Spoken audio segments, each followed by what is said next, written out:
Well, good evening, everyone. Welcome to Flying with Mike. Today, as you saw in the opening there, we're going to be flying from Southwest Florida International Airport. I affectionately just call it Fort Myers International Airport, even though I know it's got all that other flair to it. So, we're going to be coming out. This is where we left off, actually, with this plane. And we're going to jump up to um, Charlotte, North Carolina. So I hope you enjoy the flight. It's an early morning departure for this flight. And I just realized I think I screwed something up. I think I did indeed. Hang on, folks. I do need to dispatch. Got a different tail number. Never a good thing when you see that. Right, yeah, I do have a different tail. They would dock me for that too, folks. Lesser UW. US, alright, so we're going to have November 111 US heading out of here. That could change a whole lot of dynamics here. Hang on. Let's go with, I think we could do this by 52. Not we'll be late, which, what else is new in the airline world?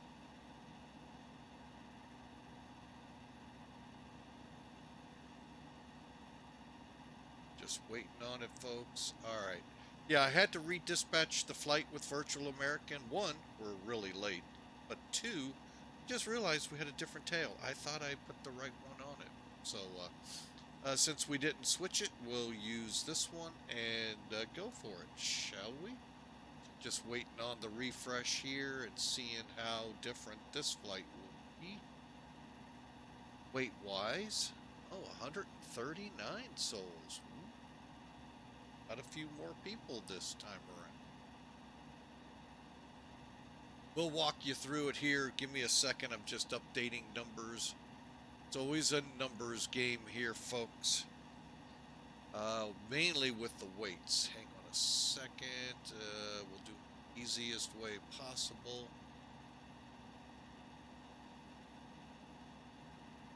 All right, so I got that as my zero fuel weight.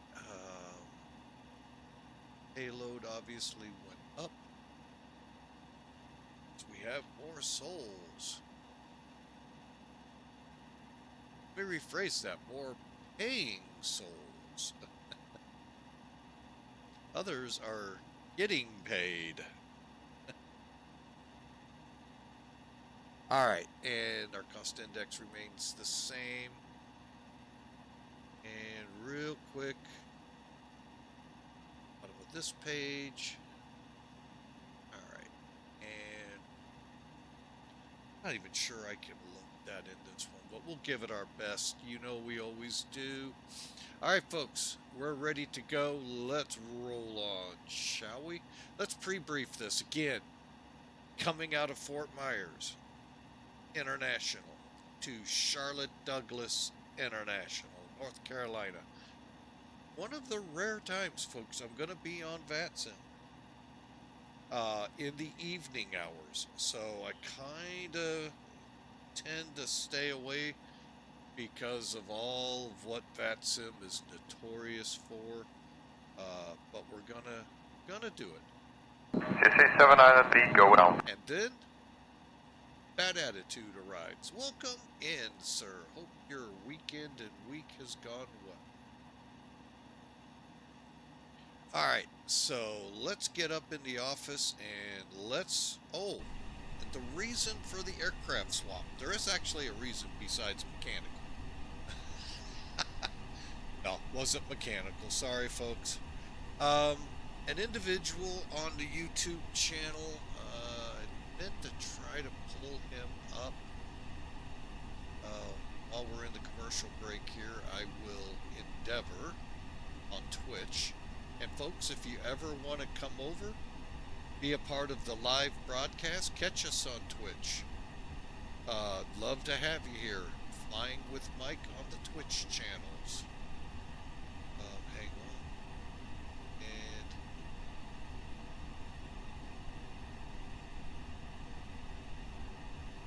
so it was...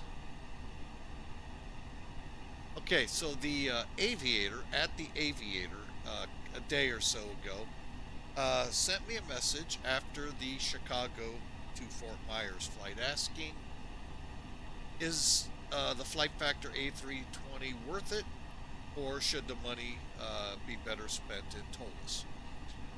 Now, again, the answer I gave him is a little complicated.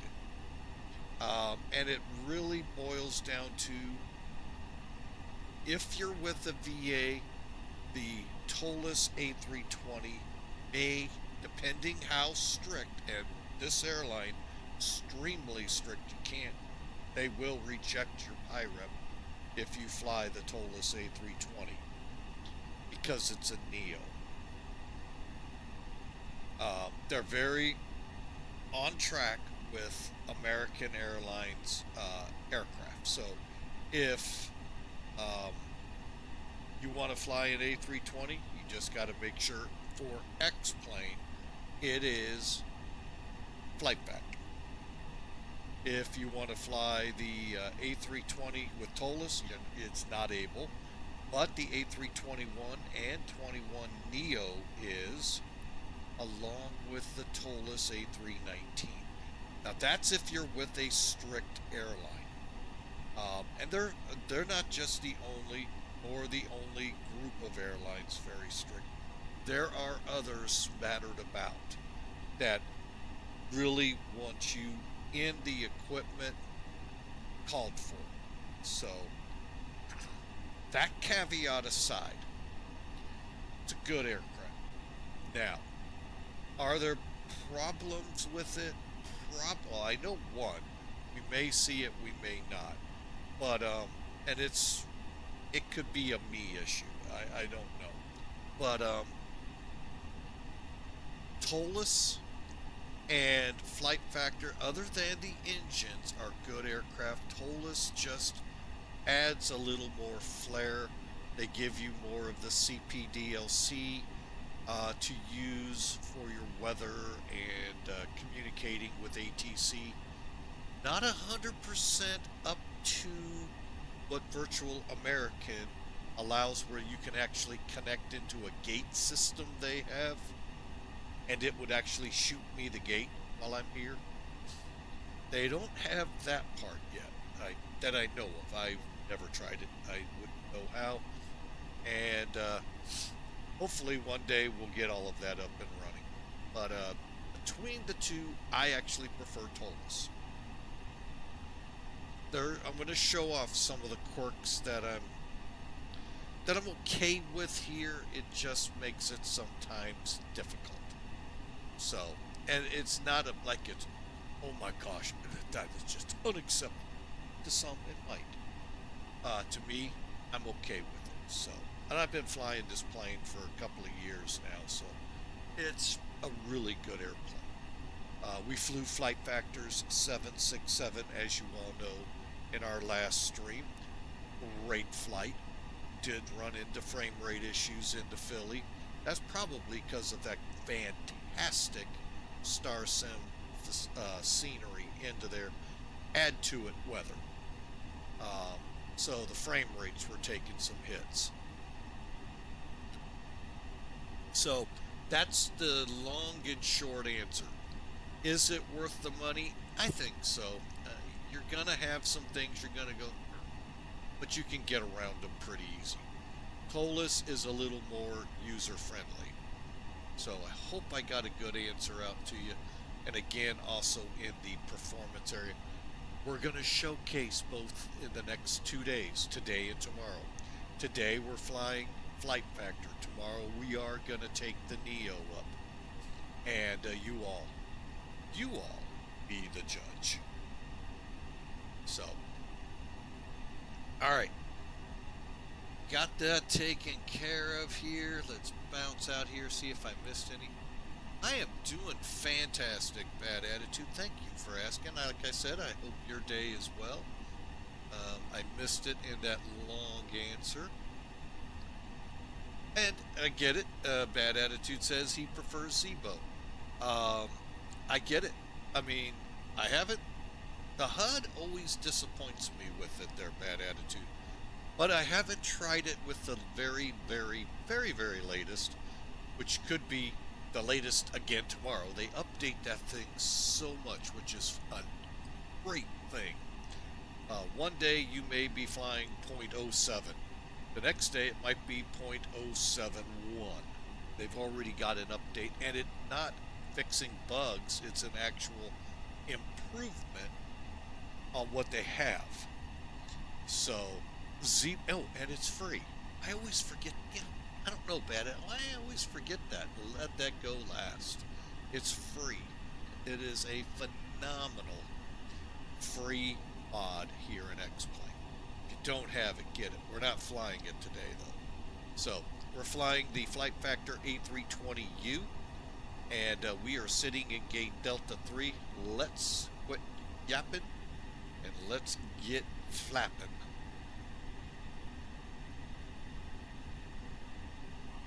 Alright, checklist-wise, we are powered up, as you can tell, otherwise screens would be completely dark. And we're on external power. So, let's do our APU check up here. By APU, we're checking the fire. Look for the test button, push. Okay, everyone loves to hear that. And Flight Factor, folks, if we have any out there, if you know how to make this like you used to be able to in 11, stay lit so I could go down and check, I'd love to know. It was something that seemed to go away from X-Plane 11 to X-Plane 12, where you could click it, then right-click, it would stay on, and you could do this with the mouse all over the place. Come down here, check the lights and warnings, come down here, see the fire warnings down here, and so forth. But you can't right now, and I don't know functionality. And I'm one of those on the fence to leaning. I don't like this new rendering they have for the panels. I don't know. It just may be just me. So, but that's, you know, again, they can work that out. All right, so we've got the APU fire checks. We've done the power up. Let's get down to the EFB and get down to loading this girl. And to do this before coming here, I'm gonna go to Sim Toolkit.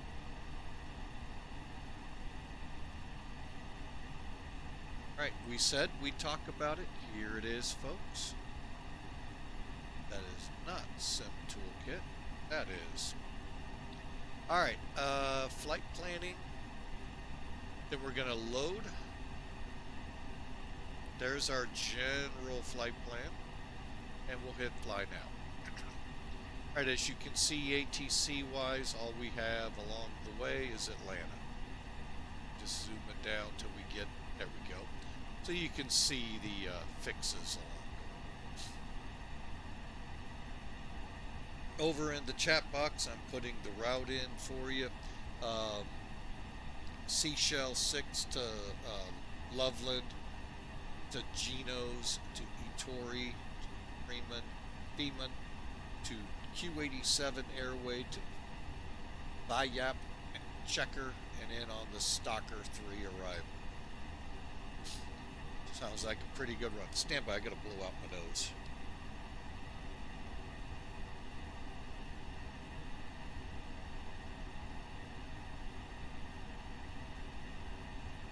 Oh, pardon me there, folks.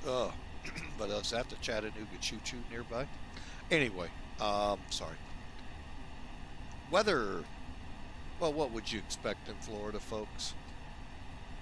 There you have it. Right at about 70 degrees Fahrenheit. Nice west wind at 4 knots. Sounds like beach weather, doesn't it? Yeah, welcome to Florida. Especially wintertime. So, not much to talk about here, folks, except for some pesky clouds at 3,600 feet we'll have to blow through. But other than that, folks, beautiful day here. Charlotte, not, is on pretty much the same track. Little chillier, but, it looks like a beautiful day. We've got winds, 230 at 10 mile of visibility. Couple of clouds to deal with at 5,500, and then a ceiling that is set by a broken layer at 25,000. Again, can't ask for much better than that. After this monster storm that just rolled through, another one due Friday. Those of you wanting instrument flying, aim your calendars to Friday in the middle of the country. 10 degrees Celsius makes it 50 outside. Again, can't really complain. Now the neat thing here, we've got the ATIS as well. Don't see the arrivals. But we're going to be coming in on 1-8 center, I believe is what, yeah, 1-8 center. So we'll get into that here in a few. All right, moving on, loadout for today. All right, we got a payload planned of just under 32,000 pounds. They're going to put 14,315 or so pounds on the plane of fuel.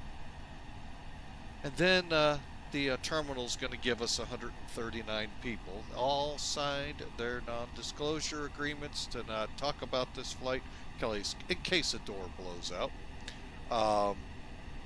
I know, I can hear Alaska going, wish we made our best. Could you imagine? Got to sign this NDA before you get on the plane. Can't talk about it. That'd be great. Anyway, so 139 peeps have decided they're going to put their lives in our hands, albeit virtual peeps, and 7,600 pounds of cargo. All right, cost index dispatch has been liberal with us, gave us 27, and we're going up to 37,000. By the way, that is the American Airlines default.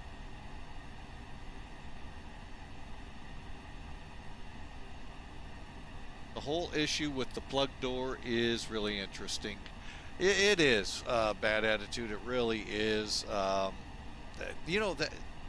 There's a lot to that makes no sense, because technically it's not a plug door when you look at the aircraft.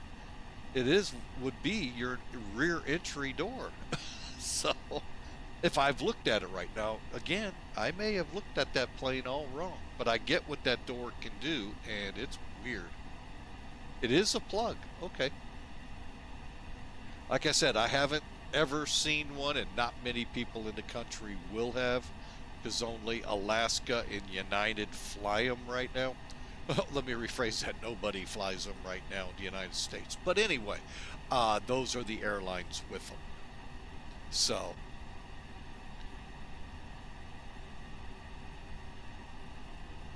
I didn't know the Dash 9 had that, Dash 900.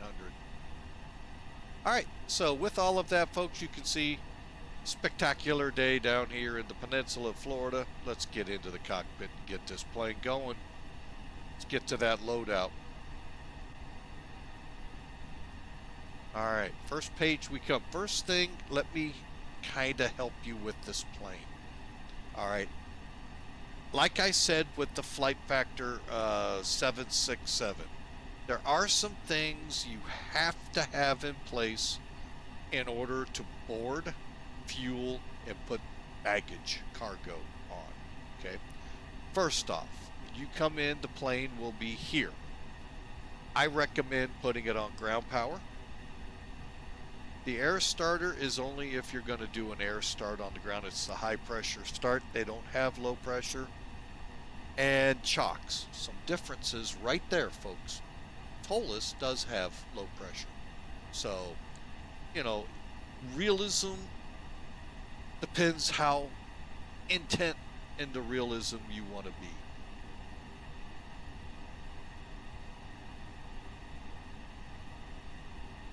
Oh, okay. Now I did know that, bad attitude, that in order for that door to be a door, actual operations, they usually return it to service above a certain number. In this case, he was saying 220 for our YouTube folks. Um, so I don't know of many 727s or 727, 737s running with that heavy of a payload. But hey, if it's available, they'll try. So back to this. Okay, ground power on. That's your electricity. Chocks. And then I get make sure if you're gonna put fuel on, make sure you hit. Hang on. I believe it's call what it says. So you call the fuel truck, and it'll be outlined in darker blue now. Packs. Are you at the gate or are you not at a gate? Oh, thank you there, sir. Thank you. I got so. So are you at a gate or are you not? If you're not at a gate, you can put stairs up to the plane. Gate, there won't be any stairs. And then call for the door to open. Then you can fill it. Same with down here with your baggage loaders. You gotta do that to start with. So let's go back to the beginning here. Supply, real quick, ground equipment and chocks are indeed on. Fuel. Okay, we've called the fuel truck. So now what I'll do is come down here to the all tanks. 1 second, I digress a moment because in default, this aircraft loads in kilograms. And here's the one place I think this will not change, but we'll find out your perf data. However, to get it into pounds, come over to settings, config.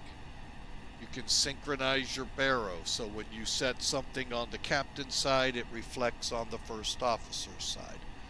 And you can read the rest, sharklets. If you're with Virtual American, make sure this aircraft has sharklets. Otherwise, they may gig you for it. And or deny the pirate. You know, I've never run into that. Weight in pounds. So, you know, but if you're in most VAs where yes, you have to fly an A320, great. But I don't care if it's a Neo. I don't care if it has sharklets. I don't care if it has fences on the ends of the wings, as long as it's an A320. But this airline amps it up several steps. And that's, you know, that's why I say when I put the, when you hit exclamation mark VAAL, check them out before you go, yeah, sure, flying with Mike does it, why not? Make sure it's what you're in for, what you understand you're getting into. And if they don't like me saying that, tough poo-poo on you. Because you are an extreme airline out there that people need to know what they're getting into before they get very frustrated very quickly. Okay, so now let's put the fuel in. That was 14,315.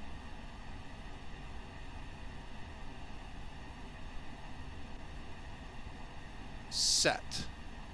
I, on occasion, can get this get button to work, but it doesn't seem to very often. Just so you know. But set will get you that. Packs, come over here. We can only go up to 136 people. There was in X-Plane 11 a different EFB, I don't know, mod, I guess, for it. I don't know the correct terminology for it. That would take it up to 180 for airlines like Allegiant.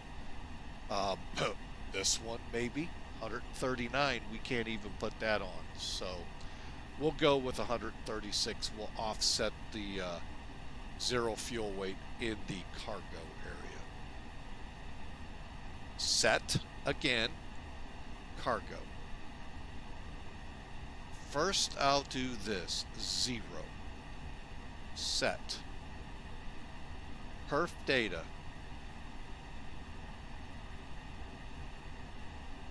I think it is in pounds. Last time it was in kilos, and I had to do a lot of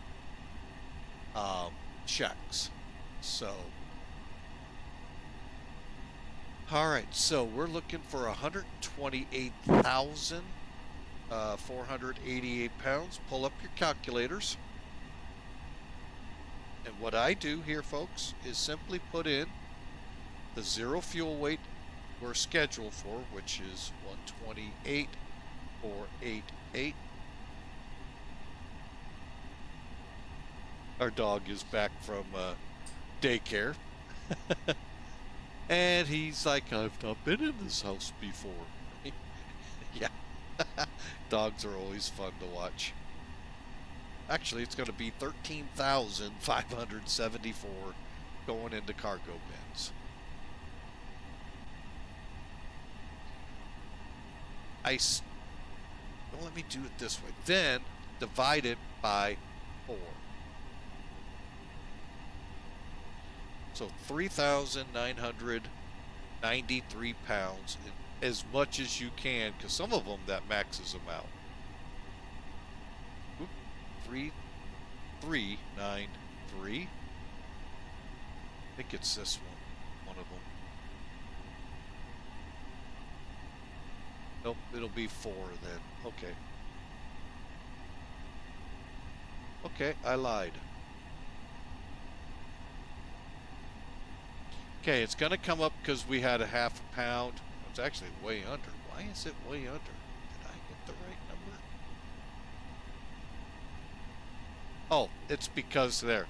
Cargo pod 5 could only take 2,600, so we need to squeeze in more up here. So we needed to come up to 13,000. All right, so what I'm going to just basically do, 13.5.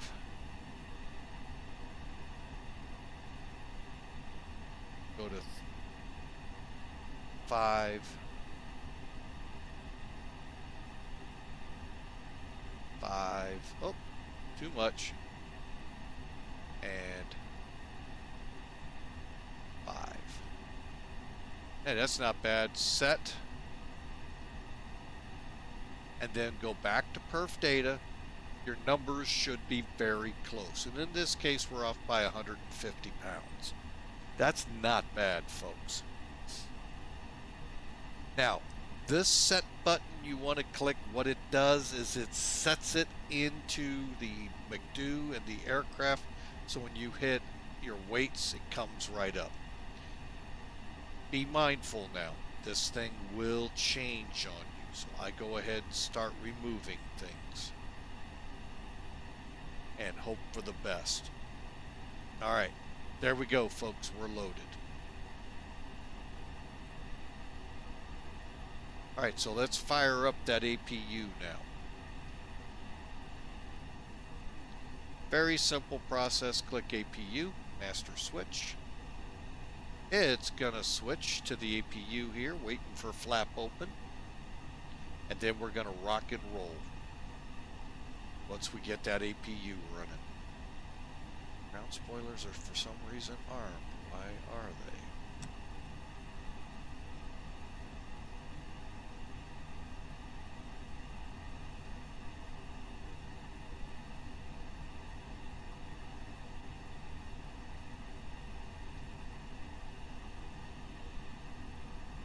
Okay, let me just check. Okay. Start. And that's it, folks. All you got to do. And then as I get it back down there, you can watch it power up. It's a little better than the 767, which in a blink of an eye, it was up and running. Here, you can see it's building up, taking its time like it should. Of course, we can all squibble realistic, not realistic, you know.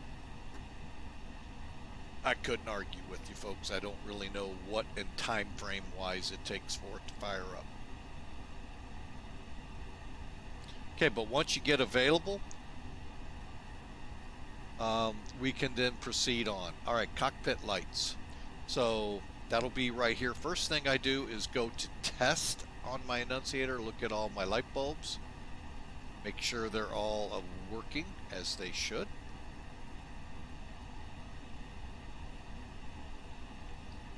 I don't think I have any. Oh yeah, I do. Okay, so that works. And then of course down here, making sure all of them are working in. Still do that. All right. Okay, and then I turn them back to bright. At night, you could drop them to dim. You can see a little dimming, but not much. And then I make sure my dome light is off. Not needed in the day, in my opinion. Except maybe at the, well, hope you're ready for an adventure there, Bad Attitude. Sure they'll like them.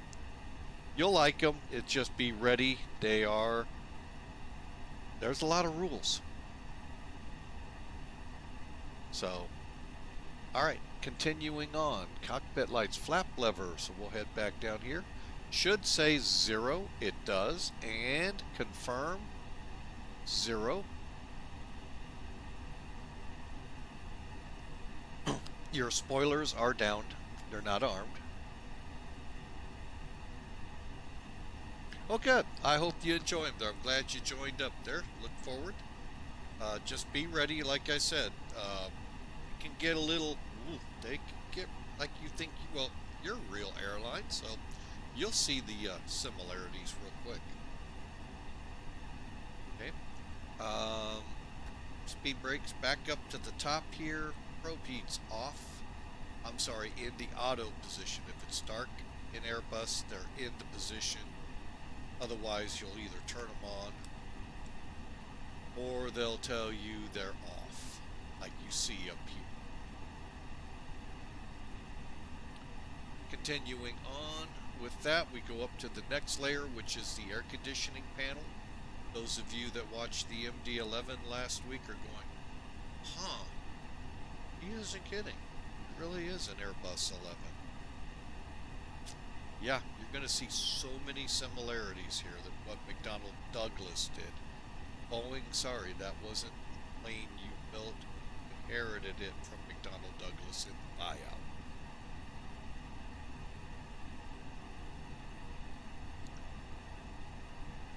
Okay, now I am going to come down to the middle one more time, push the condition, and see how our cabin's doing.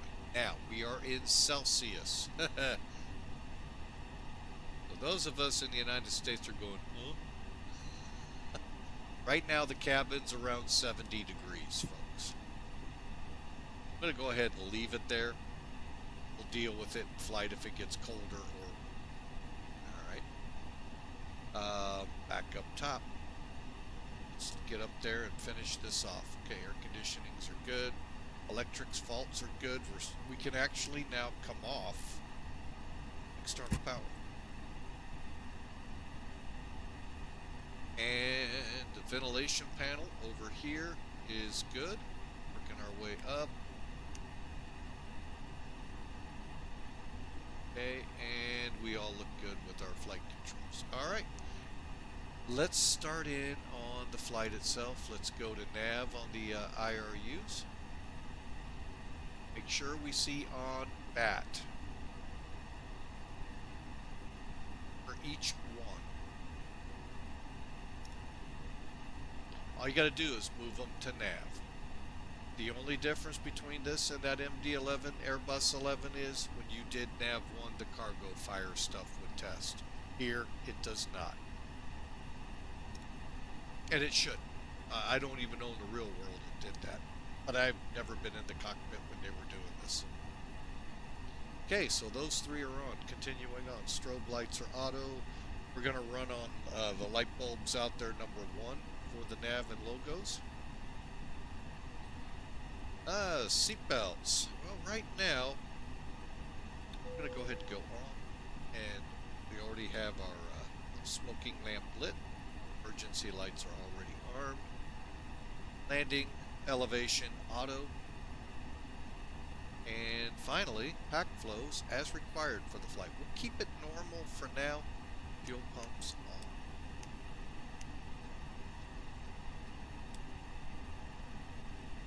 And that, folks, is going to move us to the radio check, then the McDo's. This is where one of those quirks I like to talk about happens.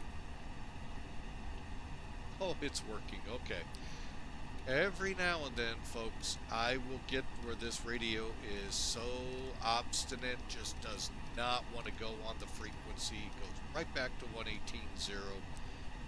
It is now, so do the checklist. That seems to be the trick. Let's put it on my favorite channel. Compliments of POSCON, a virtual network out there. 2, 3, 4, 5. 121,500. Not a requirement on VATSIM, but it's always good to monitor guard. Then I'm going to put it on 122. And you're in U.S. airspace. Always a good thing. No, I actually sometimes really do enjoy flying in other airspaces. Let's go to 95. Okay, I've got the transponder turned on and set real quick on these things, folks, because you will need to know, are your radios working? We're going to do a real down and dirty. You want to see more in depth, check out some of the other videos there at Flying with Mike. Okay, brought up X-Pilot. This is your connection in X-Plane to VATSIM. Requirements. We talked about this heavily on the 767. Wow. We flew from VABB to, let's see, from Mumbai to Cairo to Shannon to Vancouver to Las Vegas. Now that's a great set of flights. A lot of long hauls in there. Really cool, bad attitude. All right, so first thing, make sure your call, this is your microphone, make sure it's lit. More importantly, on your X-Pilot, make sure TX is bright, not like the one for 21.5. Also, pull up your speaker down here so you see the white, turn it up if it's not already, and you see RX, right, not like here on 21.5. At this point, theoretically, should be able to transmit on your microphone, receive on your earphones instructions with the controllers. Now, one other thing to talk about. Green. Make sure mode C is green when you're on VATSIM. They get very irate, some of them, if you do not and will not, in their eyes, when they don't realize you're doing exactly what the gauge says. What do you all think auto means? To me, it means it comes on when it's needed, or it should be on, right? No. Physically turn it on. See, the green light came on. We had a long discussion with one of the controllers, and he was getting very irate that I wouldn't squawk mode C, and yet I was. But yet, this is what it boiled down to. I clicked on it. I did everything in this plane possible except move it to on. A flight later is when I figured that out, because as soon as the wheels lift, it goes automatic. So that right there, folks, is what I do with my radio checks. Make sure my frequencies are where I want them. Make sure my microphone and speakers are where I want them, and my transponder. You can also look over and make sure the radar is still off. Okay, moving on. Now we're ready to work with the big dude. Otherwise, to the Boeing heads here, the FMC. Just get things set up here. All right, so it defaults, comes into the data aircraft status page. That's where it defaults. Check your engines. Make sure at Virtual American, if that's the airplane you're flying, 111 Uniform Sierra, it says CFs. I don't care if you like IAEs. If they're calling for that airplane to have CFs, it better have the CFM engine showing. That's why we did that quick redispatch. Because they might throw a little fit with it. Check your nav data. We're good till the 25th. And that's all you really need to do on this page. Then go to F plan. Oh wait, correction.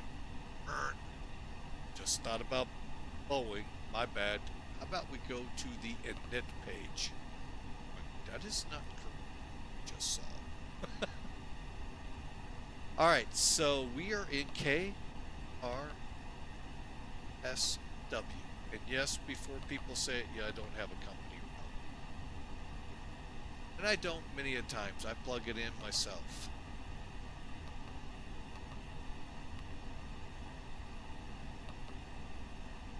Routes. Boom. Then I do the init request. Now, I think, let me check before we go on here. In TOLUS, you can do this in a, yeah, you can't here, okay. So, in TOLUS, you would click function. We'll show you this in more depth tomorrow.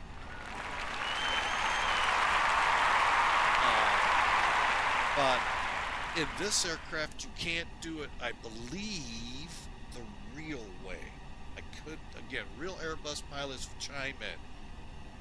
They go and hit an init button, pulls their flight plan down, loads it all in, loads a whole bunch of stuff in for them. TOLUS simulates a lot of that.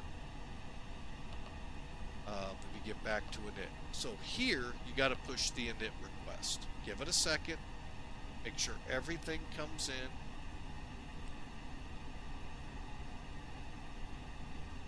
And I think we're loaded. Give me a second. I'm going to go up. I want to see how much longer we have. I can't. Never mind. Huh. Well, that's a bummer. Let's go to the init request and charts. I'm going to see why here in a second, folks. Let me go ahead and load our flight in. Just hit import, import from SimBrief, and voila, take the top one. They're both the same. Now here, click the charts, taxi, parking gates. Why? Well, I'm at Delta 3, remember? This is where I'm parked. Well, Delta 1 through Delta 3, here's your coordinates. Make sure they match, and that way you'll be even more realistic in your location than at the reporting point for the airport. Use the arrows.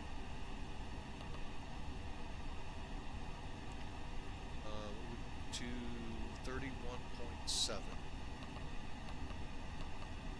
Okay, so we have 26.31.7. See how it says 26.31.7. Now we're going to put in 081 or 5. 0.4. To get the ability with those, just click the line select. Oh, that's why there was a number there. And then I believe we're going to go up. I was wrong. We're going to go down.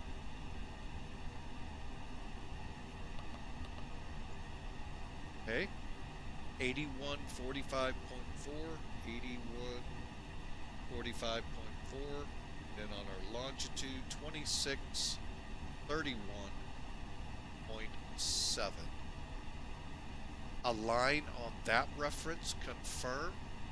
Folks, if you're familiar with SIVA, those initial coordinates you put in, that's very similar to what I just did here. I just told the inertial reference system center on this point instead of the airport. So now it knows me between gate D1, 2, and 3. So it knows I'm hanging out either here, here, or here, which is kind of weird. But hey, that's better than, say, theoretically, the center of the airfield. Right, so now with that, click return. Now let's click wins and request. And now we're requesting the wins for the whole flight. Next phase, if they're not there, click wind request. Next phase, same thing. GPS primary means we are now aligned. Bear with me a second. And then I'll get rid of charts, maybe.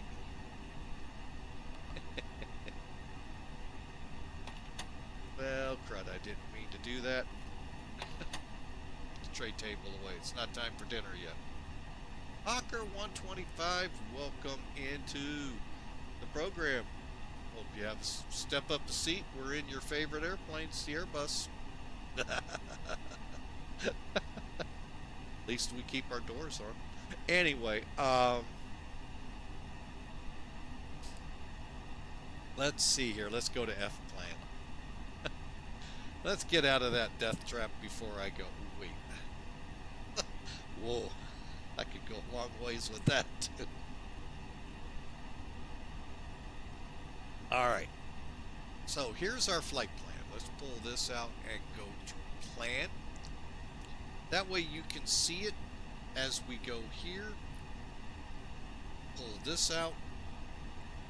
And now we can see the routing. I'm going to zero in on us. Okay, the game plan today is a departure. Oh, I lost track of what we're departing on today.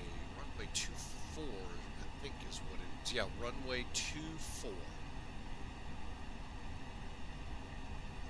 Go to flights. Just get our ATIS real quick out of here. Visual approach. This is arrivals. They're using runway 24.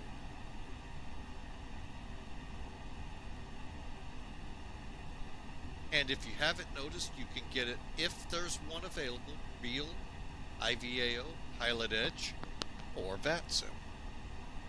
So, and it tells you the runway in use as well. Okay, so we're 2-4, we're taking C shell. So all we do is come over here, click KRSW. There we go. Departure. 2-4. C shell, and then the transition. Alright, so here you go. You can see it. You can either go to Orlando, otherwise known as Mickey World to me, or Lakeland, Florida. And I believe we are scheduled for Lakeland. Yes. So, LAL. Now, we're taking off runway 24. Our SID is Seashell 6. And we're on the Lakeland, Florida VOR transition. Insert. And now, we can actually follow our flight and make sure things are correct. So, from departure, we fly off at 544 feet. As you see on the chart, we head to Maypole, Snoke, Witter, and with the up arrow, we start working our way through it.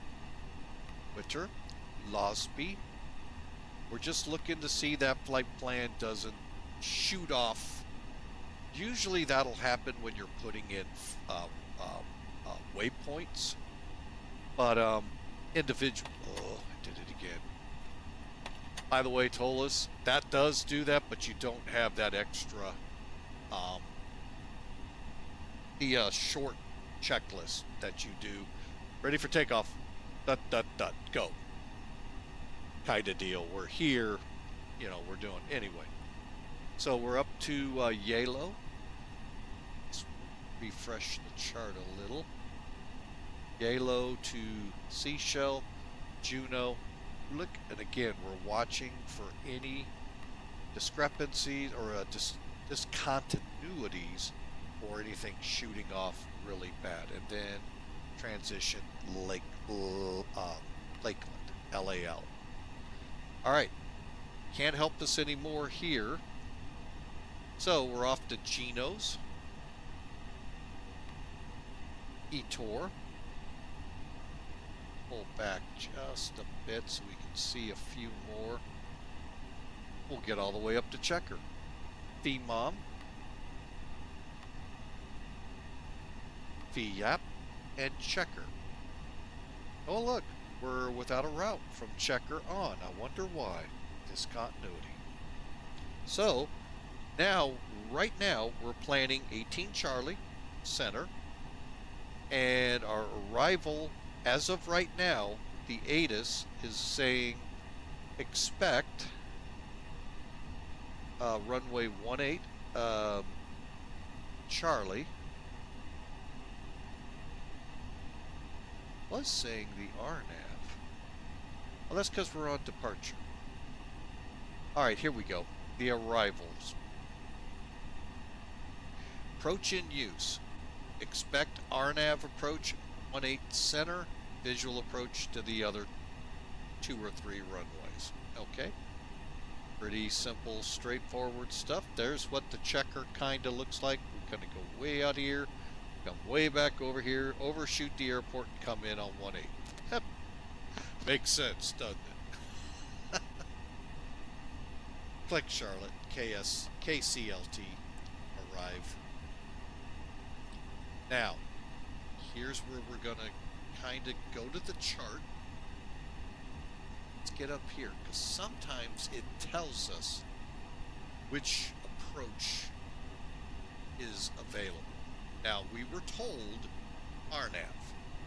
If you're not comfortable with RNAV, folks, when you come into whatever is controlling Charlotte, be it Atlanta Center, Charlotte Approach, Tower, whoever, tell them, if they tell you RNAV, blah, blah, blah, say unable RNAV, request ILS, and they're going to give it to you. Real world or symbol. Okay. Here, it looks like it does not matter. I think I'm going to do the RNAV. Now, you can see we've got a Yankee and a Zulu.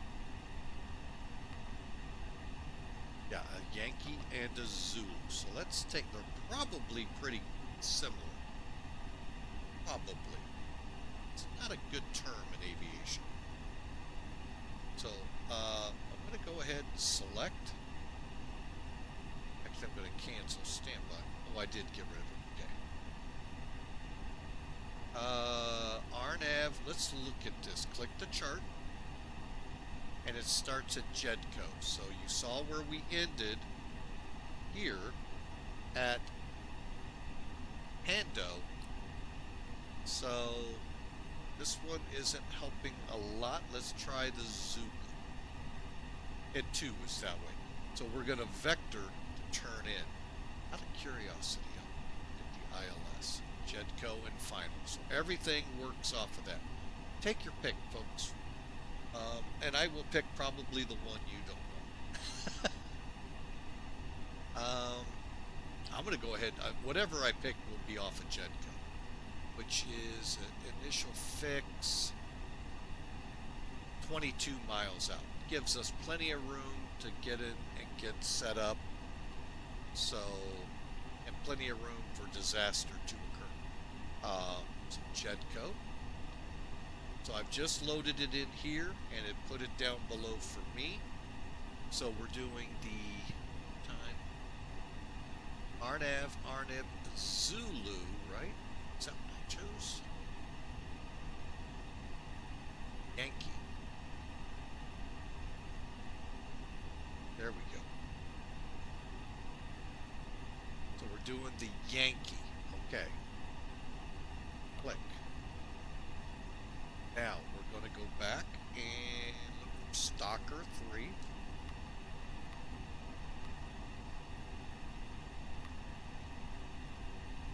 And there's no transition. I think we all remember why. Actually, there are.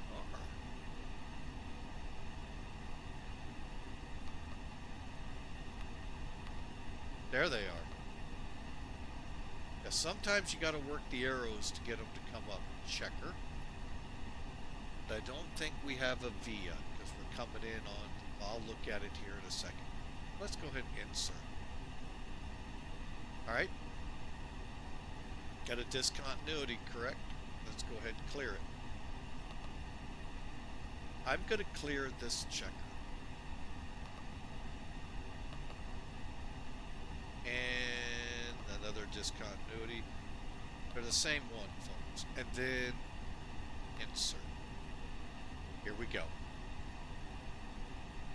So, CHECR, continuing, achieve, privet, flag, finish,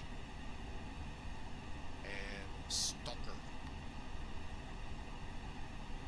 And finally, we're going to end up with LAP, side code. Now, if you want, you can start looking. I don't know what window means. That I have no idea. LAP, SIM code, do me, leaks, INOR, Hando. All right, now, what we've come to here, folks. Boeing guys, let me explain it in your terms. This is called a vector, manual and a discontinuity, meaning we're going to just continue on indefinitely till Tommy. Obviously, we did not get the option for JINOS. That's fine. We can turn in on Tommy. That's right here. Tommy stands at about a 13 mile flight. Either way, folks, we're in position for landing. Because we're going to start our descent, get down to, in this case, 5,000 feet as we're turning in, and then shoot the RNAV. Hopefully, it'll all come together on the screen, and we'll have glide slope and localizer. Don't count on it in the flight sim. But there you have it, folks. So we're going to turn in. So we'll go out here, turn over to Tommy, or maybe even here, and then do a nice intercept on Tommy. Get the point. That's how it works. And there's our flight plan, folks. Okay.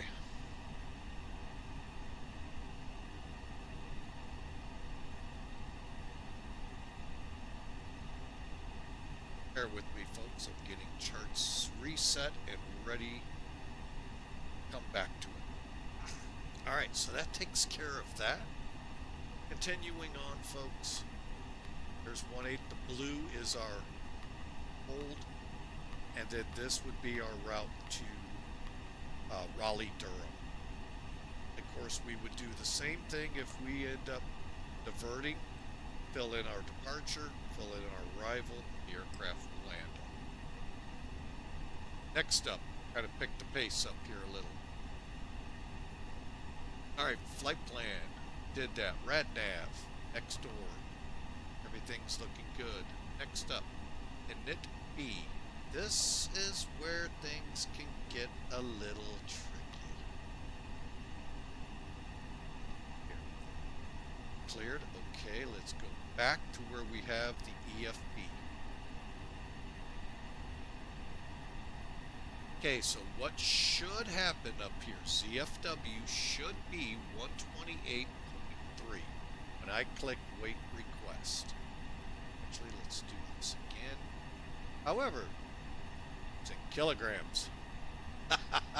That's why I say, folks, with this plane, sometimes it's better to leave it in kilograms and change your sim brief account so when you use these aircraft, they stay in kilograms. Now I have to go do the conversion again. So easy peasy, because we have it in internet here real quick. We're going 120. Uh-oh, things changed drastically. Drastically did we change. Fuel, so we got to make sure all our weights are correct. Because I can already tell we don't have 131,000 pounds in this plane. All right, fuel is fine. Cargo is where the problem is. Passengers, we're still full. Cool. All right, if I remember right, it was, got a call. Wait for him to go blue.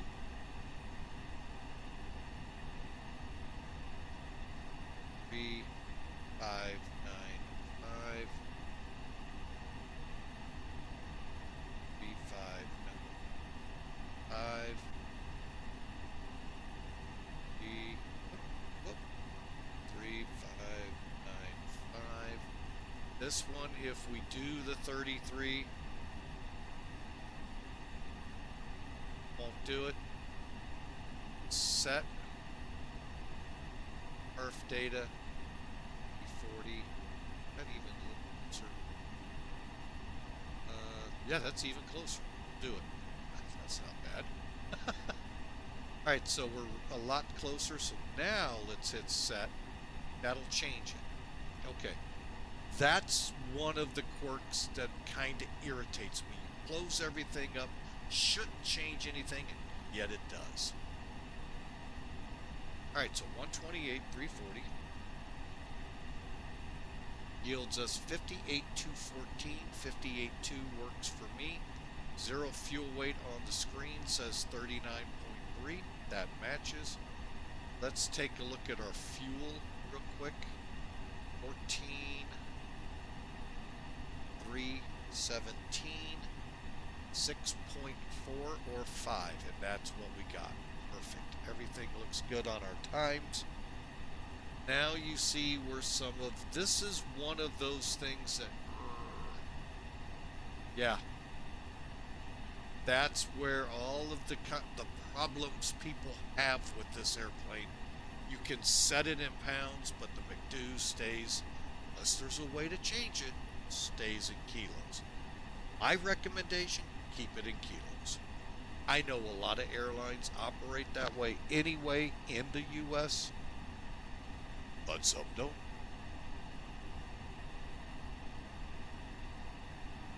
To include Virtual American. So it makes it difficult when you try to build a flight plan.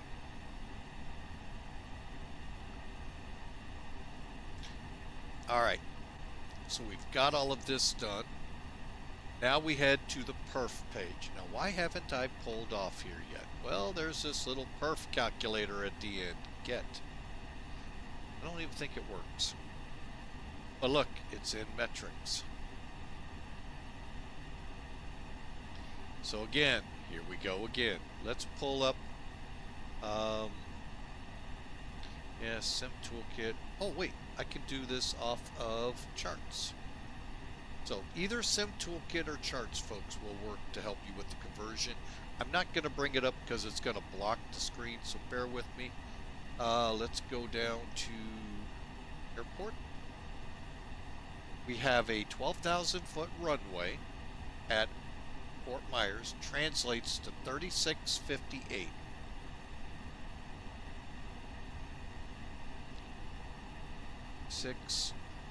Hitting everything but what I want.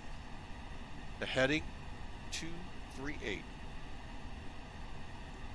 slope. You don't find this very easily.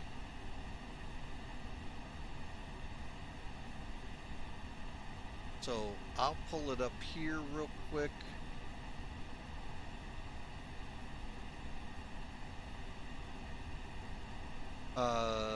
Zero, 0, 2.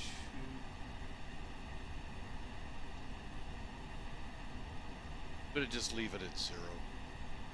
Elevation here is 30 feet. 30. Tree 0. Outside air conditions. ETORE. And the nice thing about charts, if you have it, folks, you can go into the weather. It gives you for those METAR efficient. You can see it that way, or it translates for you. Outside air temperature needs to be in Celsius, and it does give you it, 19. Try that again, 19. QNH, again, it'll give it to you in that 10, 16. Runway is dry. Winds 310 at 6.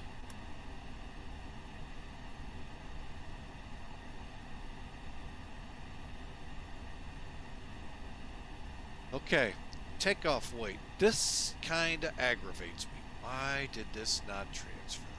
Takeoff weight, though, is going to be, yes, less than this, but 142.6. Let me just look at SimBrief, see how close they came.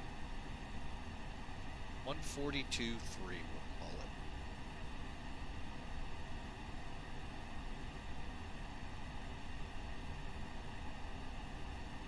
And I'm going to go ahead and use this just because 657.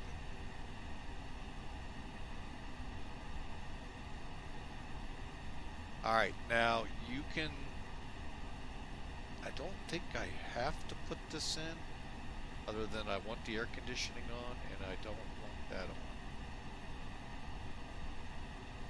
And it'll do that for you. But those are the fields you should look at, and there you go.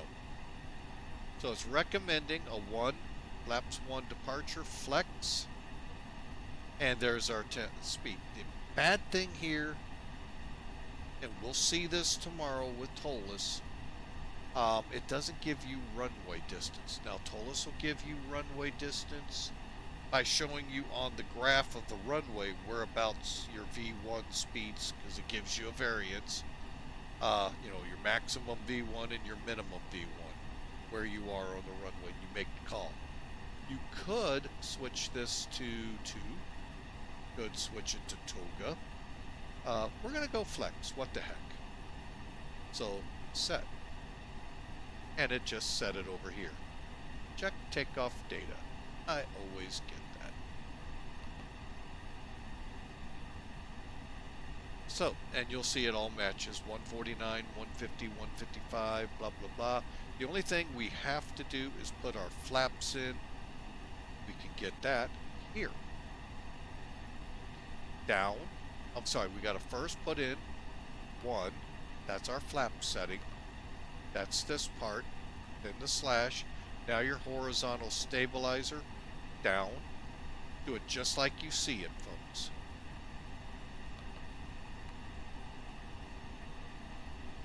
2, 0.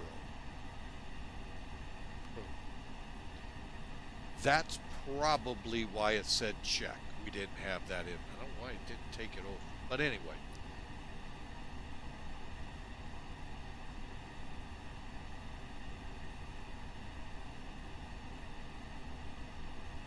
Okay, so we're buttoned up. We're going to keep the jetway there just a few more minutes. That, folks. Now, you could go in, do your secondary flight plans and all. I don't do that. So that's the one level of realism I don't go to. But I try to go, and there are sites you can go to even get this data here. But I know most of the U.S., that site doesn't cover. It's primarily Europe, where the individual that set it up does most of his actual Airbus. Now, I hope I'm saying it right, 787 he's now qualified on, or A350, that class of aircraft. I think it's 787, black box 711. Okay, let me take a look here, make sure I've got everything pulled away. Let's get ready to fire this bird up. Are you all ready to go? Took us about an hour and 13 minutes to work through all of this, but it doesn't, if you just keep at it, folks, it goes quicker. Talking about it slows you down. And my spoilers are, one more time, armed. Why? Ugh. There was a message here. That's how I saw it. Alright, now, I want to fly on VATSIM. We're going to fly on VATSIM. So, here we go. Let me get us up on VATSIM real quick.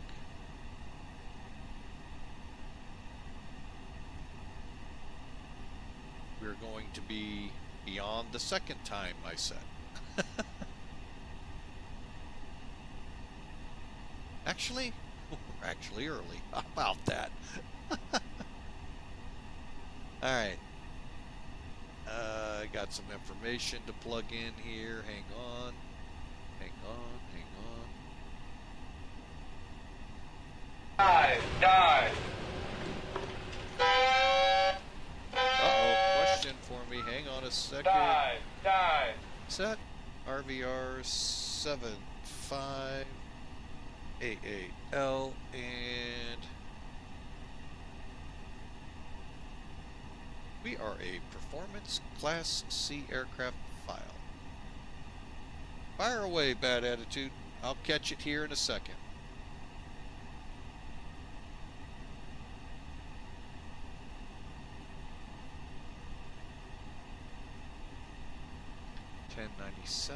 A320.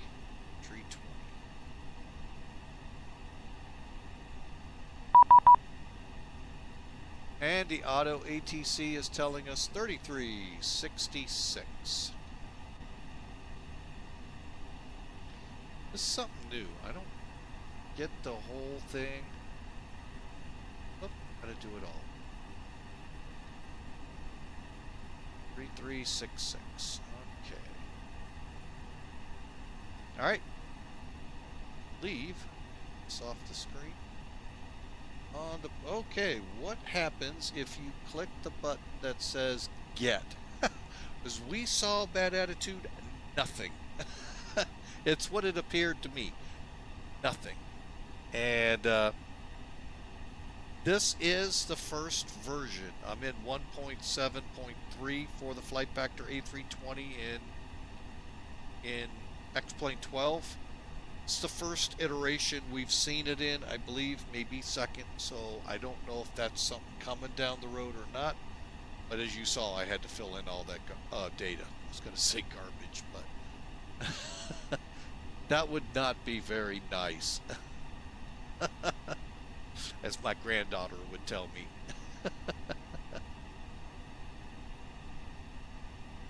All right. Okay, so that, folks, brings us into let's get this bird ready to go. I'm going to fire up now. There is an ACARS system there, bad attitude, and anyone else who joins American Airlines. I'll get you all the link here in a second. Yes, I want Pegasus to run here.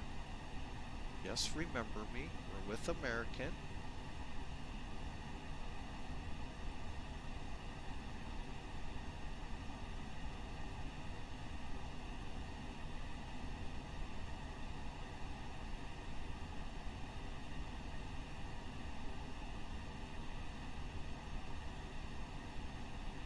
Okay, so we are on, running from stand D5. What? Hang on. I'm not worried about that. That's...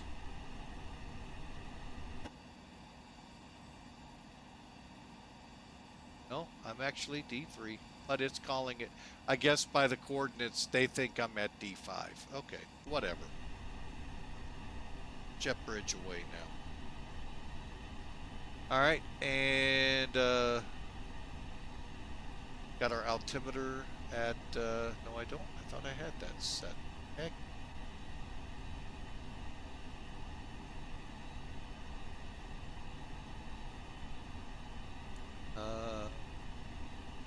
Altimeter, 30, even.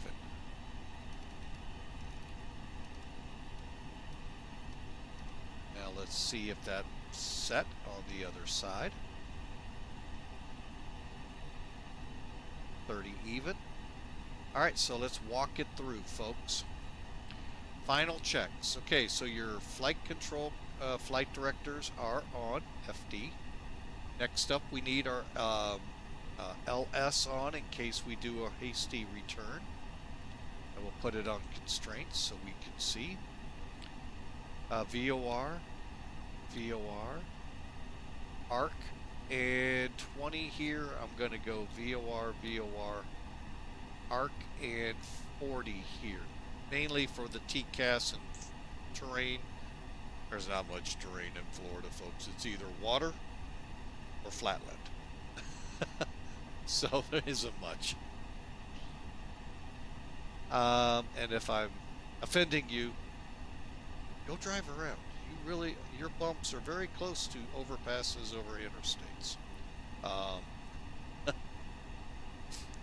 Speed. Make sure you have the dash dots, speed and heading. All right, let's do a quick departure brief. Charts.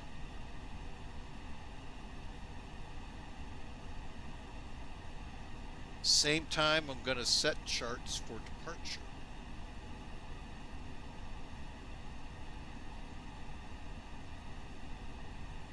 That way you can kind of follow along. And let's get we'll get up here so you can see where we are along the flight. Okay, departure-wise, we're on the Seashell 6. Got your frequencies across the top here. Departure center is with Miami, and transition altitude, of course, 18,000. Chisel 6 RNAV departure. Here's your obstacle information and your instructions. Departing Southwest Florida International, that's us. Runway 24, climb to 238. At 540, go direct to Mopple. Climb track 270 to Snook. Then, right turn to Whittar. Then on to the depicted route to Pollock. Right here. Here's the depicted route. So we're going to 540, Maypole. We'll go direct Maypole, then Snook, then Whittar, Losby, and work our way around Pollock. Then on is filed. Okay, initial climb is 4,000. Expect after 10 minutes our departure to flight level. So that's where these chronos come in. You see you got one here and here. So, and here actually. Sorry, I think it's here. Let's zoom in. Yeah, you would push here and it was, so you have a bunch of places to run times. So, just so you know that, and that's our departure, folks. Takeoff speeds, again, V1, safety speed of 149, rotate 150, V2, 155. Can't tell you how far down the runway. Their charting doesn't give that to us. Zebo does. TOLUS does. So some things to be watching for in tomorrow's stream with TOLUS. This F plan for now. All right, continuing on to finish this up. Anti-skids on, and nose wheel steering. It's all in the same switch. On, gears down, 3 green, and finally a switching panel. All 4 switches. 12 o'clock on the clock. And let's see. Transponder is set. Go to TA. Beacon is coming on.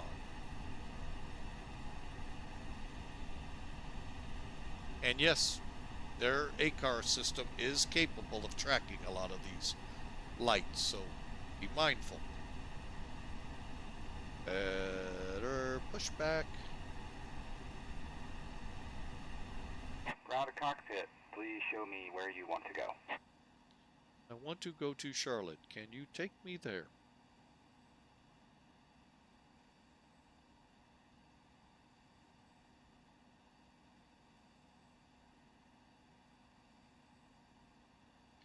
Okay, and then we'll pull it a little forward. Enter. Ground to cockpit, tow is driving up. Okay, we're just waiting on the tow now. So folks, I hope you've enjoyed. Thank you for being a part of Flying with Mike. It is always my pleasure to be at the helm here. And hope you all enjoy the trip up to Charlotte. Like I said, this is not often do I get this late of a jump, but I was up a good part of last night for snow operations at our airport, as well as a little late to napping this morning because of an appointment. So, you know, it's called life.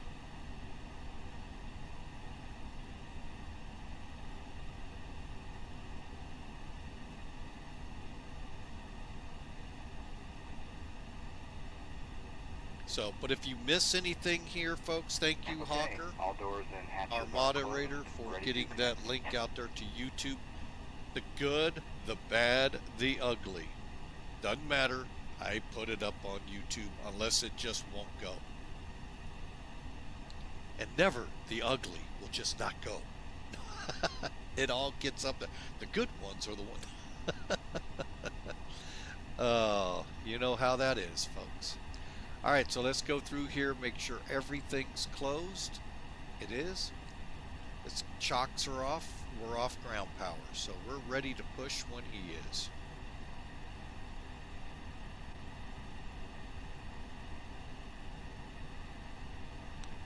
And we can control the lights. And bypass pin inserted. Release parking brake. Anyone who's flown a special, I can only talk for Allegiant. That's the only Airbus I've ever flown on. You can see this panel behind the flight attendants at their positions. They can control all of these neat little gizmos.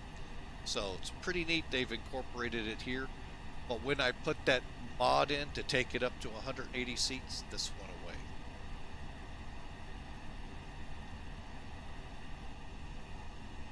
All right, he said we're ready to go. Let's take one look outside. Make sure everything's removed. Jet bridge included. Yep. Here we go. Brakes off. Starting pushback, and you may start engines. All right, I'm going to wait till we at least start turning the tail to the left before I start my engines. Starting a bus, for the most part, is easy. The hard part comes in is if you've got to use all the other stuff.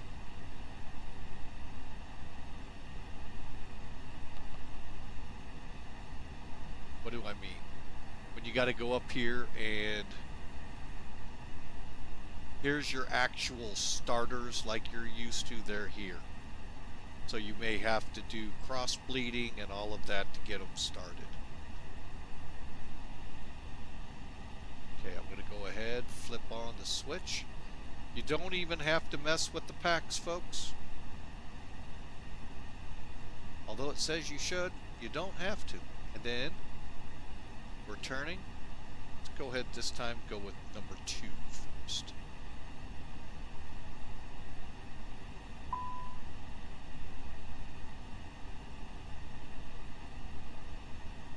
Okay, let's find out what's going on here. I know exactly what's going on, folks. You know the one switch I forgot to check. The bleed.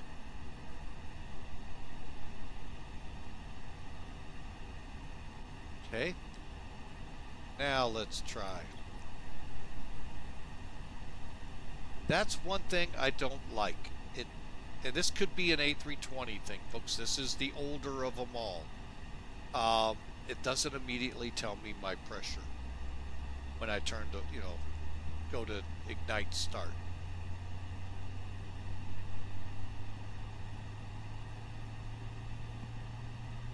Operation complete. Set parking brake. Brake set.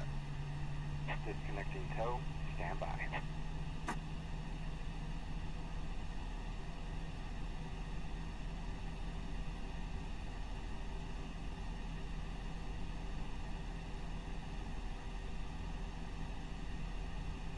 Okay, once you get available like we have here, you can crank up number 1.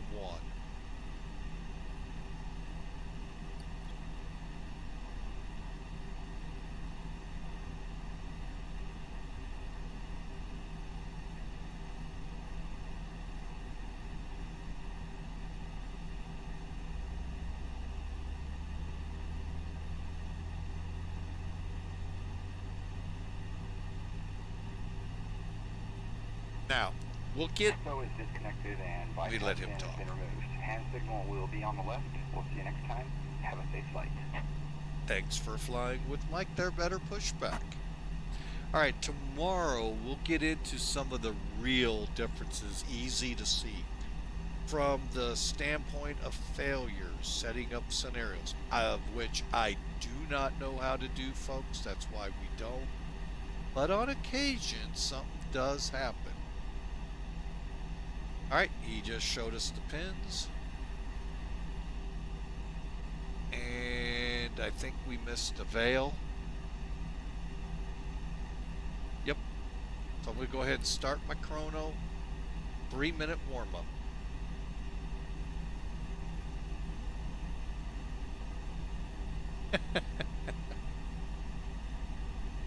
Well, so does Boeing when they lose a door. Anyway. At least they didn't lose any passengers.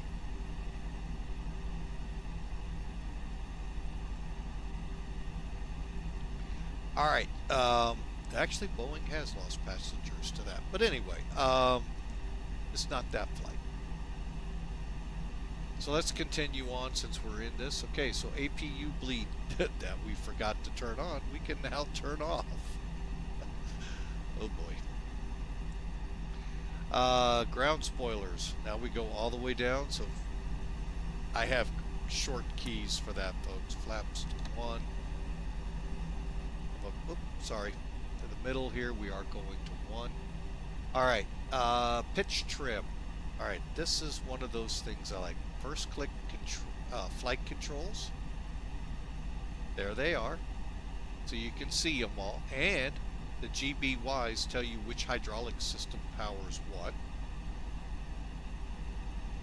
Those who would like to know and get emergencies with them from time to time. All right, we are going for down 2.0. So our pitch trim here will be down. See how it's over here? Then we just got to make that 2.0. And it's up.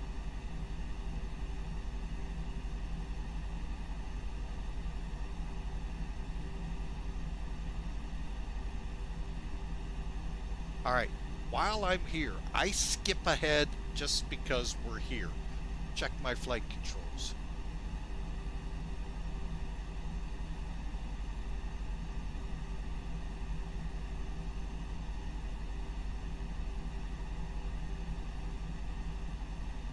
One thing I really hate, folks, is to be on approach, and when I move the stick ever so slightly, you know, when you're trying to get that airplane lined up, and that thing, all of a sudden it looks like this if you look at the left aileron. Doesn't do it that way, but it just snaps to the top. And the airplane at the same time, and you're like, oh, I gotta correct. I hate that. And SATEC, now Logitech, really wish you'd fix that or figure out why mine does it.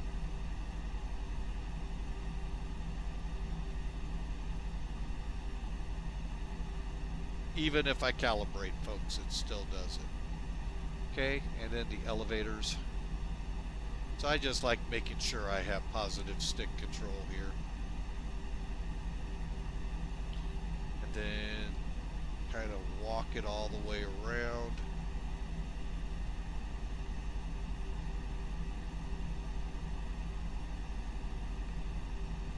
Okay, we're all good here. And unselect. All right, so we'll continue on now. Head back up to the top panel. Okay, anti-ice as needed. We're in auto for probe heat. Unless we're actually up north in stuff, you don't need to turn it on. But we'll turn the APU off. Folks, the generators switch over automatically. APU's off, slides armed. I don't think we can do that on this one, but you can on the TOLUS. Nose wheel lights, parking lights, elapsed time. Okay. We're past the 3-minute mark. Elapsed time, I start here by just moving switch to run, and there's our elapsed time. We're good to go on the clock. Be another good clock to run if you de-ice right here. You have 30 minutes to get airborne, folks. Flight controls checked. Get these items real quick. Max. Cabin. Let's go back to this aircraft, you go to the EFB. Cabin ready. Push the button. And on my screen up front here, oops, got to get over here. It clears it, and then we do the test. We're ready to taxi, by the way, folks. 424.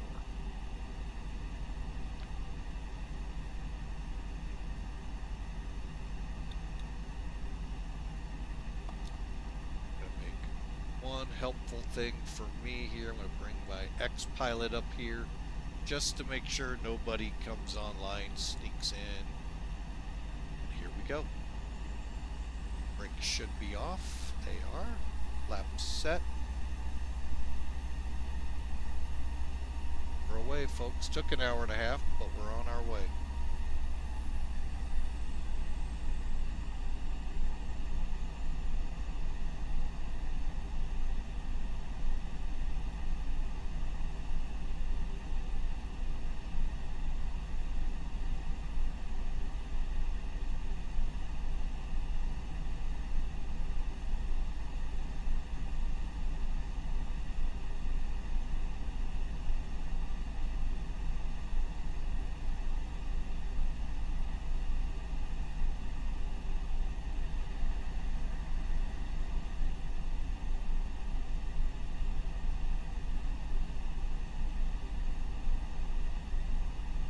As soon as I start heading down this taxiway, I didn't catch letters.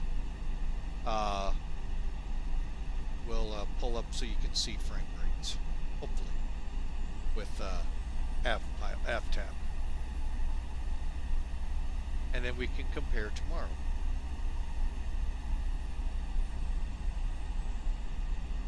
First off, didn't think it'd be that simple.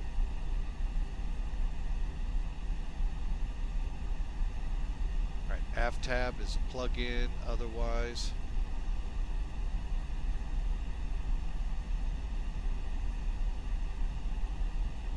We're getting about 47 frames here. Weather, so-so looking. I don't know if that's matching the METAR or even close to it.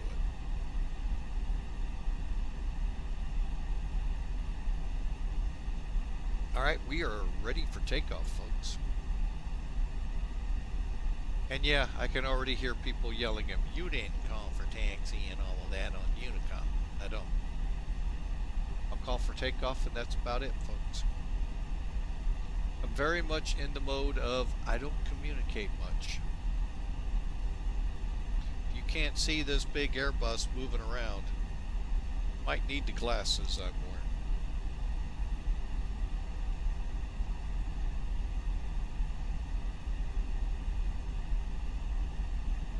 Alright, transponder. Let's go ahead and move that over to TARA.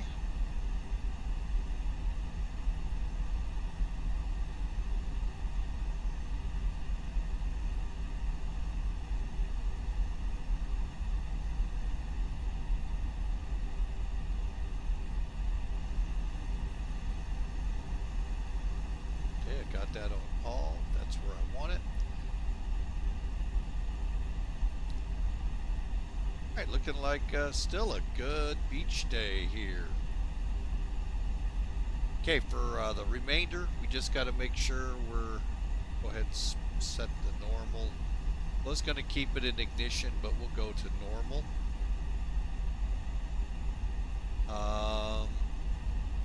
Get the brake fans on here. Just in case there's a reject. And just about to the end of the runway, folks.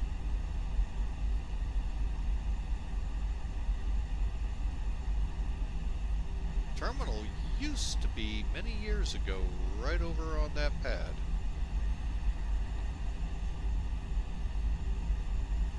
And like most airports, as air traffic transitioned, downsized, and even slowed, they all changed and moved their terminals to downsize them for it.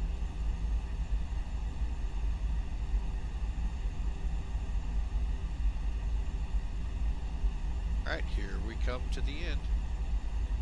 Alright, we're ready to go, so we're gonna lights.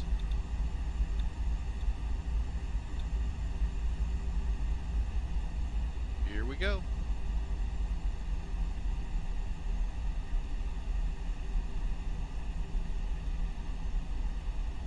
Fort Myers traffic, American 1097 departing 24.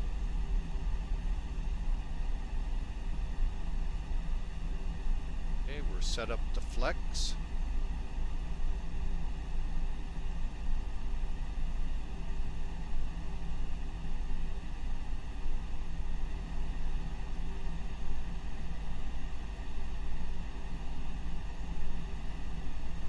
I was going to do a running start, but I want to check my lights in the cabin. Brought the page up, but didn't do anything with it. At 12,000 feet, I'm just going to kind of coast a little here. Click on it.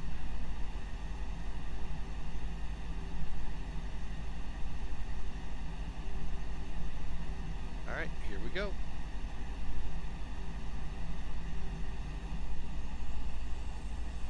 Give me 50% on the engines.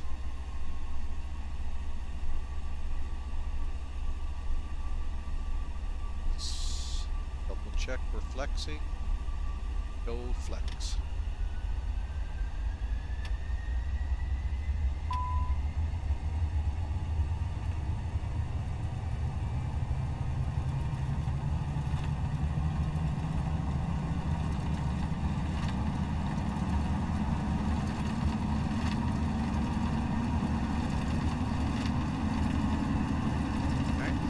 Alive, airspeeds match.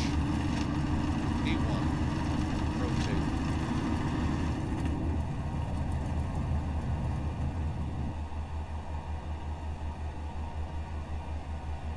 Aussie rate, gear up. Rector time.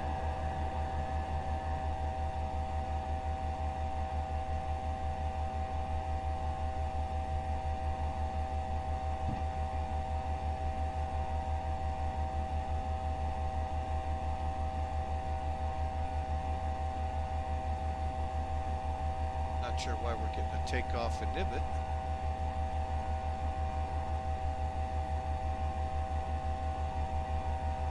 Why are the ground spoilers up again? Of course.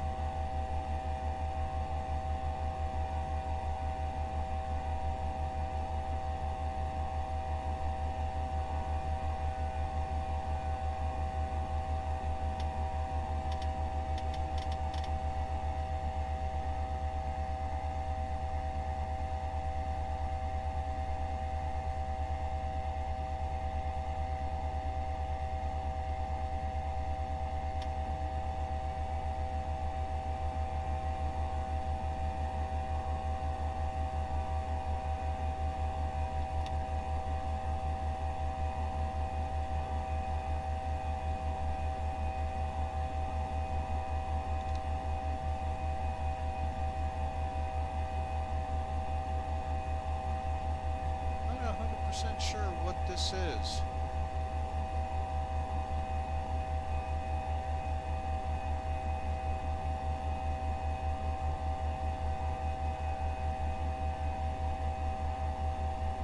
Oh, I know what it is.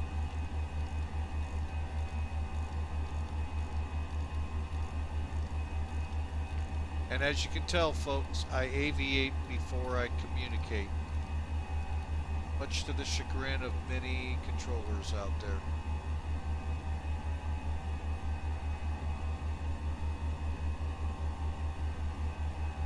There we go. I didn't set that. I don't know why. All right, what do we need to go to here for the controller? 35-175. I'll get to them eventually. Just like in the real plane.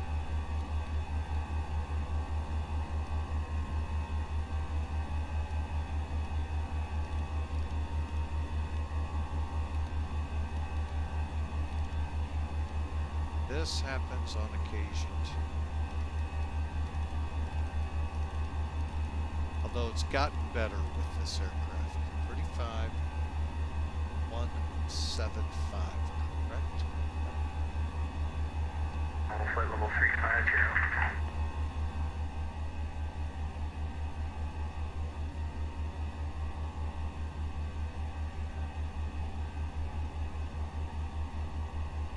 Miami Center, American 1097, with you through 9,000 for 37,000. American 1097, Miami Center, hello, squawk 2106.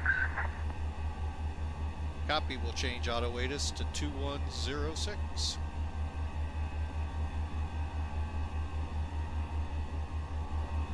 Useless, like I said, folks.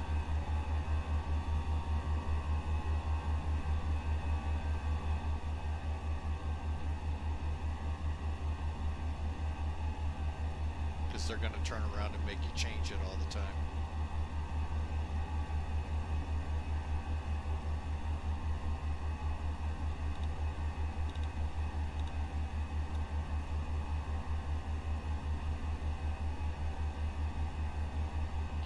And I got on the autopilot quick because something just wasn't, I'd forgotten a couple of steps, and oh well, it happens.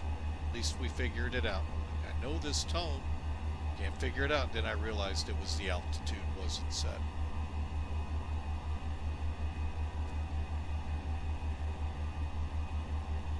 Actually, you know what? I'm going to just do this. Yeah, that map.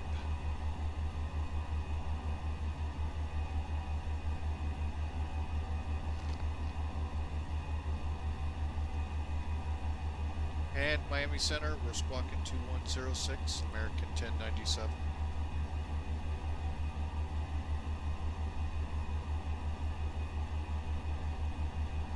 American 1097, radar contact, climb and maintain flight level 370.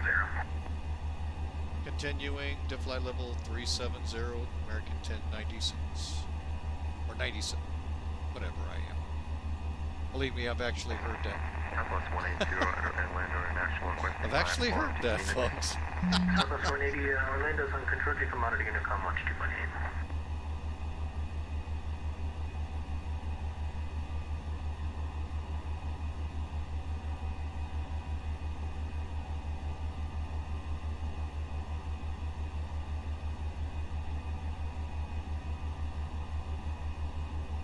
And the nice thing, folks, why I said that to the controller, the auto ATIS actually worked with VATSIM controllers last Just flight. like 3130, you have traffic at your 12 o'clock, 10 miles. Today, Westbound, type in altitude. throw it out the I'm not window. talking tone. So that's where a little bit of my frustration comes with VATSIM. You're Was gonna play that the Frontier the Flight games. 3130? Let's play the game Confirm, Frontier and 3130, use you the got traffic. technology. Well, now it's off here about 11 o'clock in 7 So, miles. Headed northwestbound, type enough type in complaining. altitude Let's unknown. continue on. Everyone look out for them for French. 3130, thank you.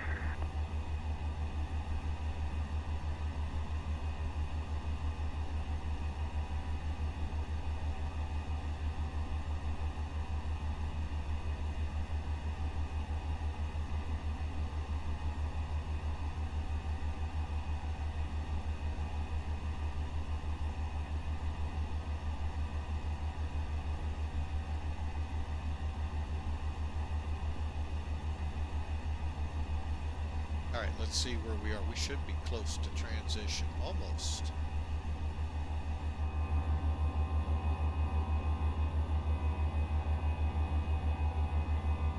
Cactus 159, leaving my airspace to the south. Van has lost line radar service terminated. Frequency change approved. Have a good day. Intercom, Cactus 1592.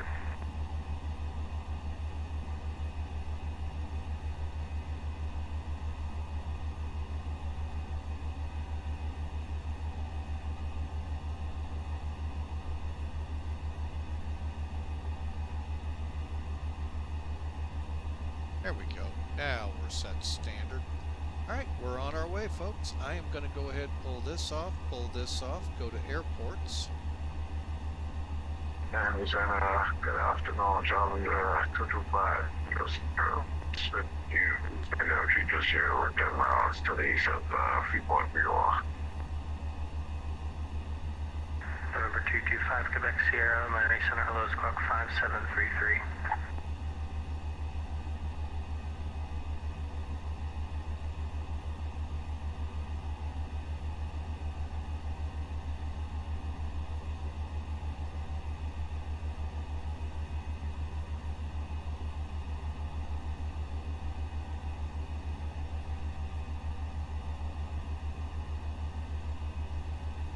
And 225 Quebec Sierra, just verify that your transponder is on. I'm showing it offline currently.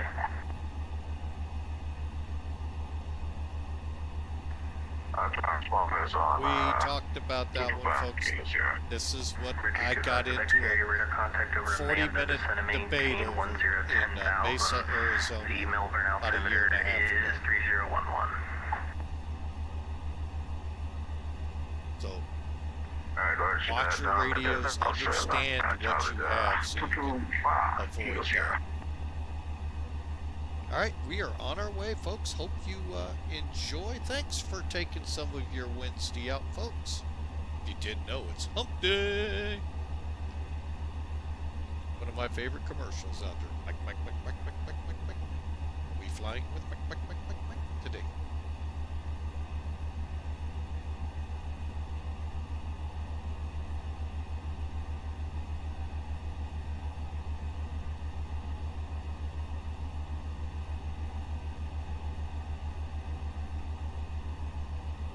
Alright, so let's get into the final part of this. Alright, engine mode, anti-ice, we're not going to need. Altitude, we're set now. Oh, we're, I think, ready to go. We'll do a system check here as soon as we level off. So, right now, currently, no other ATCs once we get out of Miami. I fully expect Atlanta to probably ping us on approach, like centers love to do, just like he did as we're rolling down the window. Hey, you gotta contact me. Yeah, we'll get you when I get airborne and stable and figure out the minor issue I'm having. So, and welcome Aviate First. Miami Didn't 55 Romeo communicate. Oscar. Too many don't. 55 Romeo Oscar, Miami good. Actually, I think we're off the Center, 55 Romeo Oscar is a Learjet on the ground at Sarasota looking to pick up our IFR to Kingsville.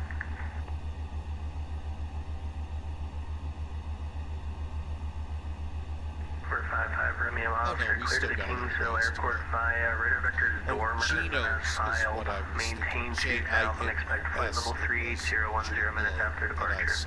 Departure frequency is this frequency, squawk 7054.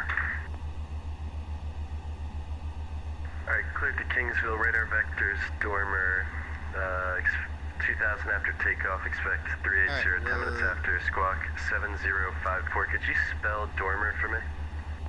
From, your readback is correct, and it's Delta Oscar Romeo Mike Romeo, DORMR.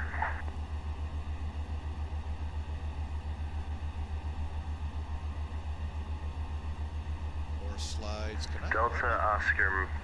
Nope. Delta Oscar Romeo Mike Romeo. Temperatures for look 55 good, Romeo so I Oscar. don't need to mess with any of that. So, and then 5 maintenance, Romeo Oscar, readback correct, call for taxi, lights. and looks like they're doing 3-2 in the real world, so if you want to take that, that's preferred, but winds are calm, so you can call me up with your preferred. Alright, we'll take 3-2. Just give us a sec to get the plane going here. Sure. American 1082 All right, folks. I've been away from the chat room way too long. Stand by. Let me pull that back up. 2022.8. Have a great rest of your evening, brother. American 1082. See you later. Thanks for flying.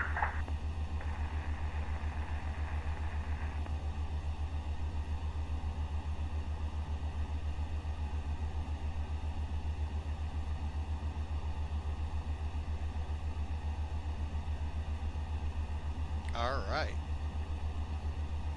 Let me get some caught up work here done here. Get my shout outs out. 41 at 15,000, declining to 4,000 at Palm Beach. Delta 41, Miami Center. Hello, your radar contact. Climb and maintain 1010,000. Maintain 10,000, Delta 41. Number 5, Quebec Sierra. Let's see. Actually, disregard for now.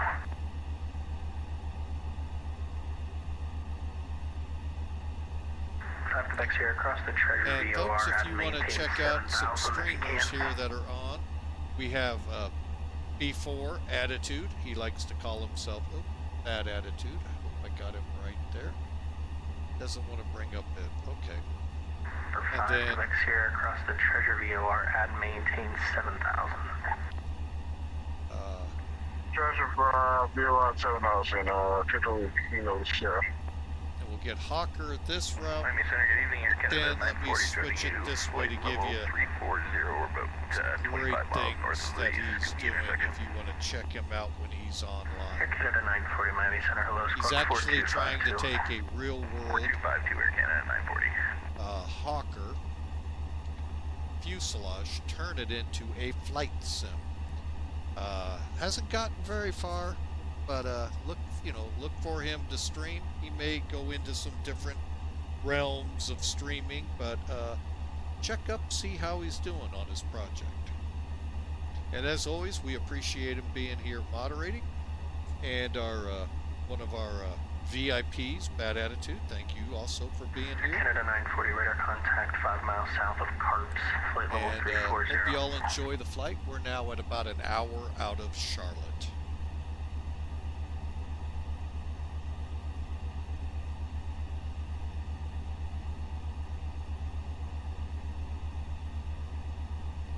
American 1097, leaving my airspace to the north. Jax is offline, radar service terminated, frequency change approved. Have a great day.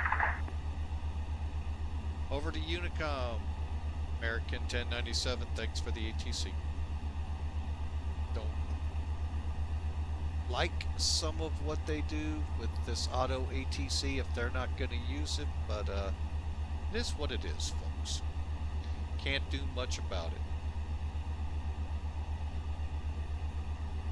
But for now, I'm going to keep X-Pilot up.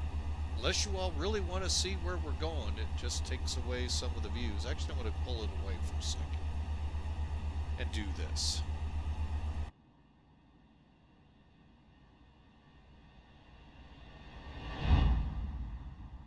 Nice crosswind up here, folks. Or as Hawker likes, the nice and slow overtake.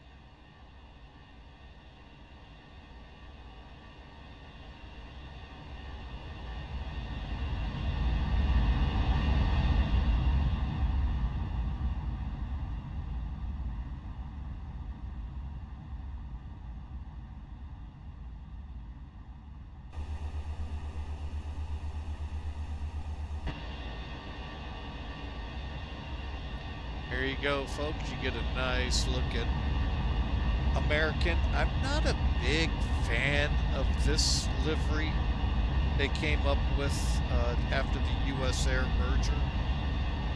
Hang on a second. That looks like a really good screenshot here. I kind of like take the U.S. Air colors, but I think that American tail on it, but I don't know where and how it ended up like this. But yeah, I'm just not a big fan of it. If you're gonna do this, make them the old shiny silver. leave them. So.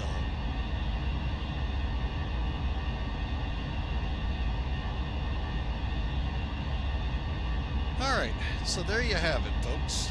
November 111 uniforms here. That's what we had to change to because we did specify and tell. Now, there are options when you're in Virtual American, which, you know what, I have been remiss. I know Bad Attitude showed it once. But here you go for the link. Check them out. Careful to not join. Because if you are not comfortable with the way their rules are, folks, you will be unhappy.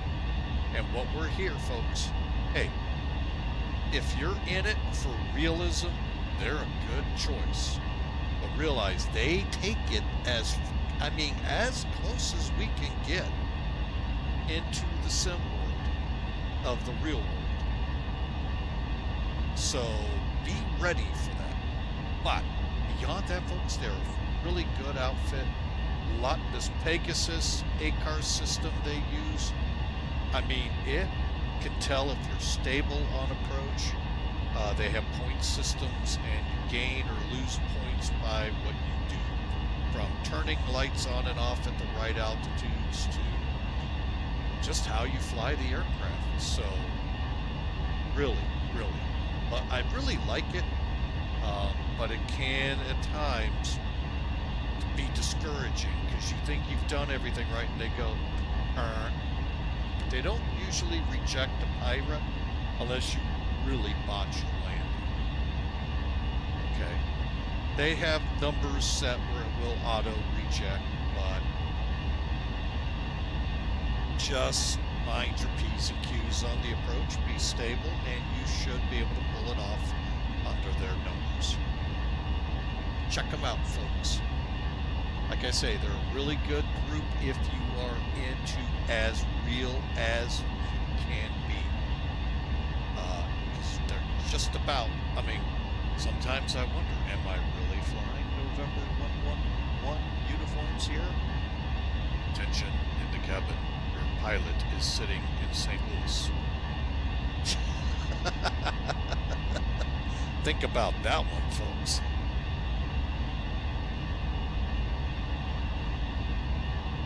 In his pajamas with a beer. My dad used to always say that to pilots he flew with. Yeah, he's flying these things in his pajamas with a beer.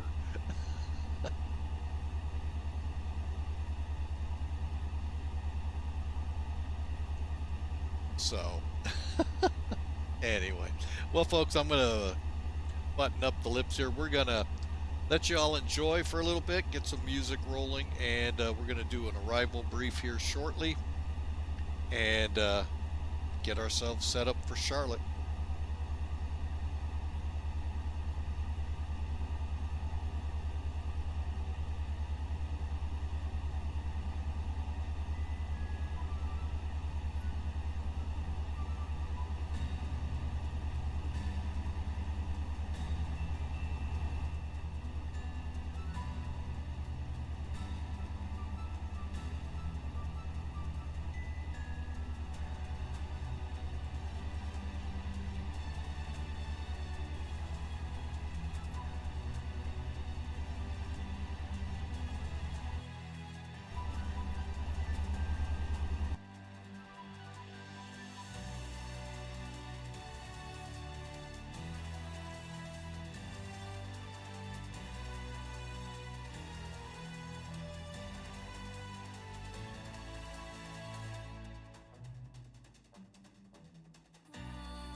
And if the music's too loud or the background, I just muted the background noise.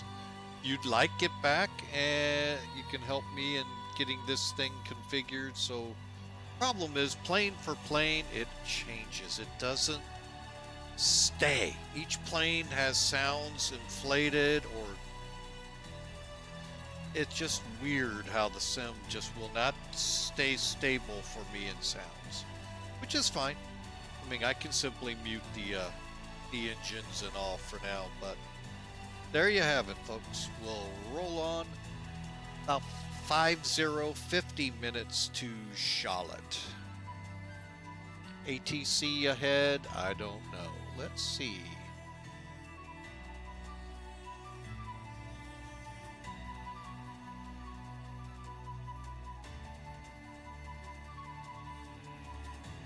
Nope, no ATC. All right, so let's head on, folks. We'll see you in about 10 minutes, and then we'll get the arrival brief going into Charlotte. As we level off flight level 370, we're going to do a quick system check here, folks. Then we'll go quiet. So let me show you what that system check entails. All right, so we're level. What I'll do again, pull out this. And what we're going to basically do is hit all, and it's going to walk us through each of these buttons here, folks, and we can check our systems out, make sure we're in the green and in the right numbers. Vibrations on number 2 or number 1 are kind of high. Not sure why. So we're going to have to kind of watch this.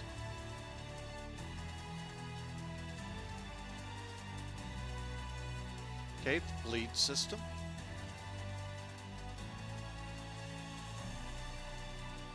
Pressurization. Now we have in this aircraft had issues with this without failures turned on and switches correctly set up above. So there are some built-in failures that could happen. Problem is we don't have the quick reaction book to figure out how to fix it.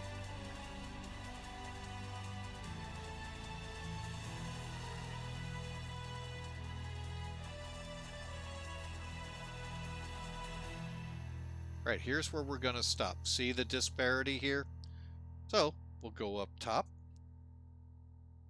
First off, turn the crossfeed. I'm sorry. Turn that on.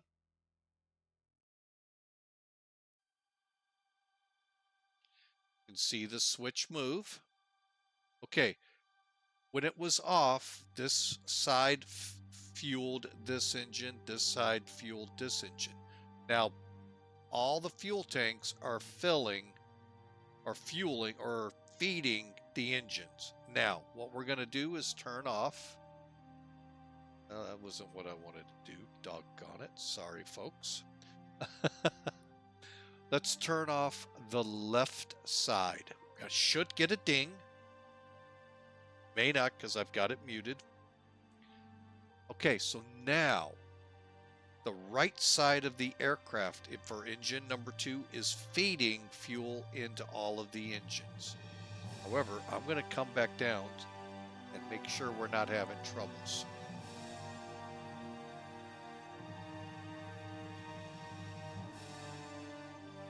And then once we get pretty even, we'll turn it off. Usually it's a 5-minute process. Light factor could go kind of long. They haven't changed yet. There, it just changed. So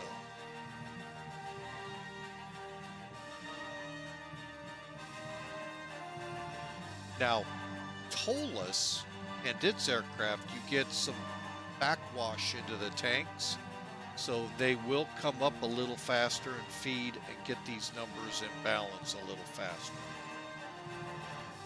Okay. What I'm going to do is continue on, come back.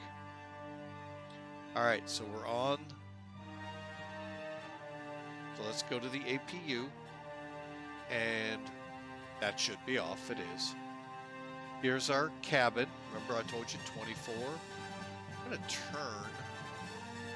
The cockpit's a little warm. Remember, we get the sun. So let's bring that in, and we'll put a little cooler in the cabin, but not by much. But we're going to lower it down up here just because of that sun. Okay. Next will be the doors. Now, really, we're not too worried here. We know the slides are armed. we're looking right here. Making sure our pressure for our air tank is good for us to breathe on. In the cockpit, not the airplane.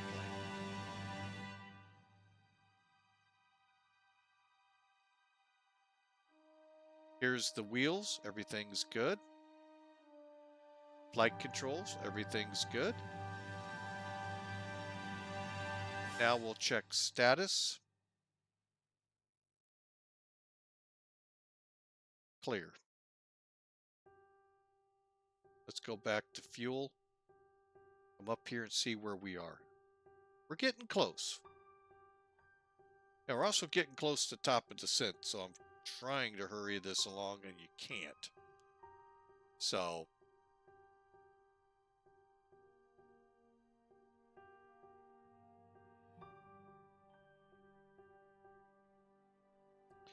while we wait here for a couple of minutes, we'll start getting things in the background ready for it. And we'll get ready for the arrival brief.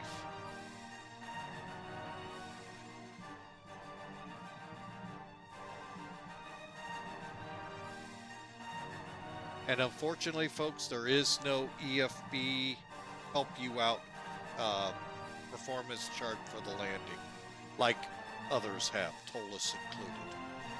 So you're getting an idea of the differences between the companies. I think Flight Factor kind of laid back. I think I said this somewhere in a post, because they're getting hammered for the 777, and all of a sudden Flight Factor's really, really behind the TOLUS. All right, we're getting close. There we go. Turn them on. Now, TOLUS, you would have lost this by now.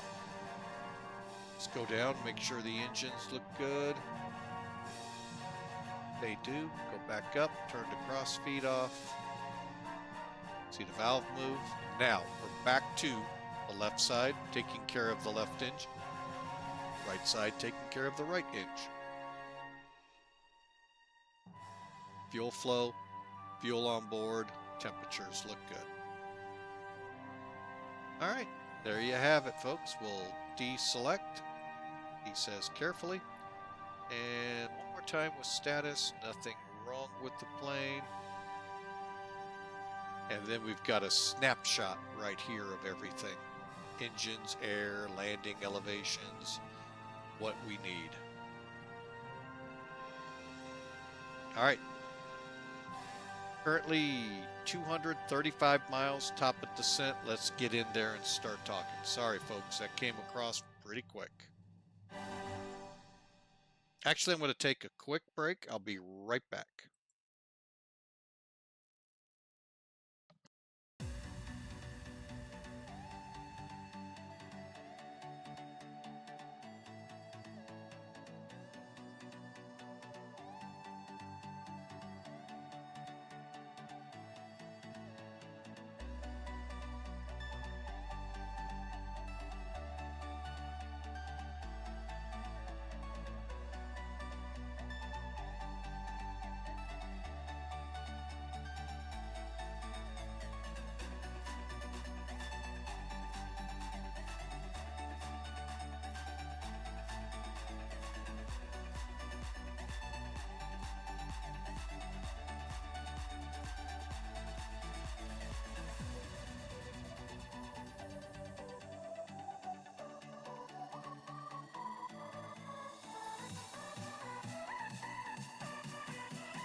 All right, I didn't want to run into the same trouble we had on the last flight where I was like dying for the bathroom.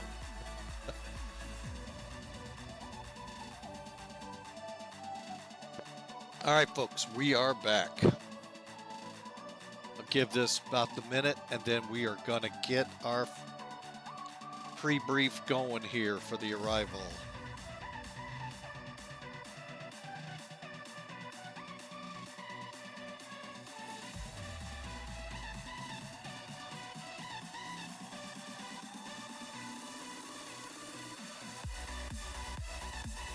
Here comes the METAR.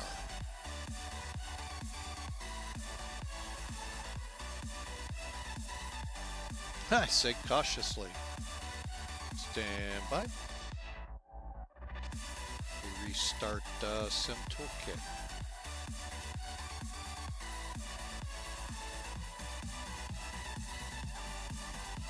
Every now and then that happens.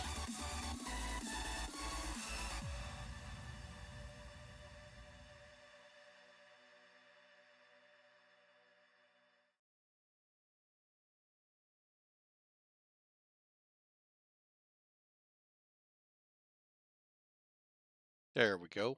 All right, let's see if it'll work for you this time.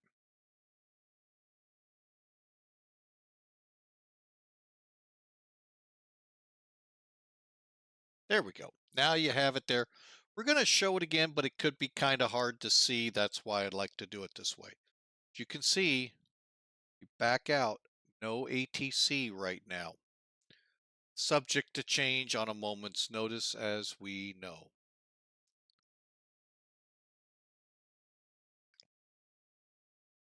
All right. I've gone ahead and muted the music. The song ended, so we went ahead and muted. All right, let's get into it, shall we? Stalker 3 arrival. Again, it's an RNAV approach, all runways. Okay, so now right now, if we show it here, 5 and 2, 3 are closed. We don't have to worry about those. But you can see how this is going to translate. CHECR, Chevy, Corvette, flag, finish, stalker. Altitudes ahead are just to that point.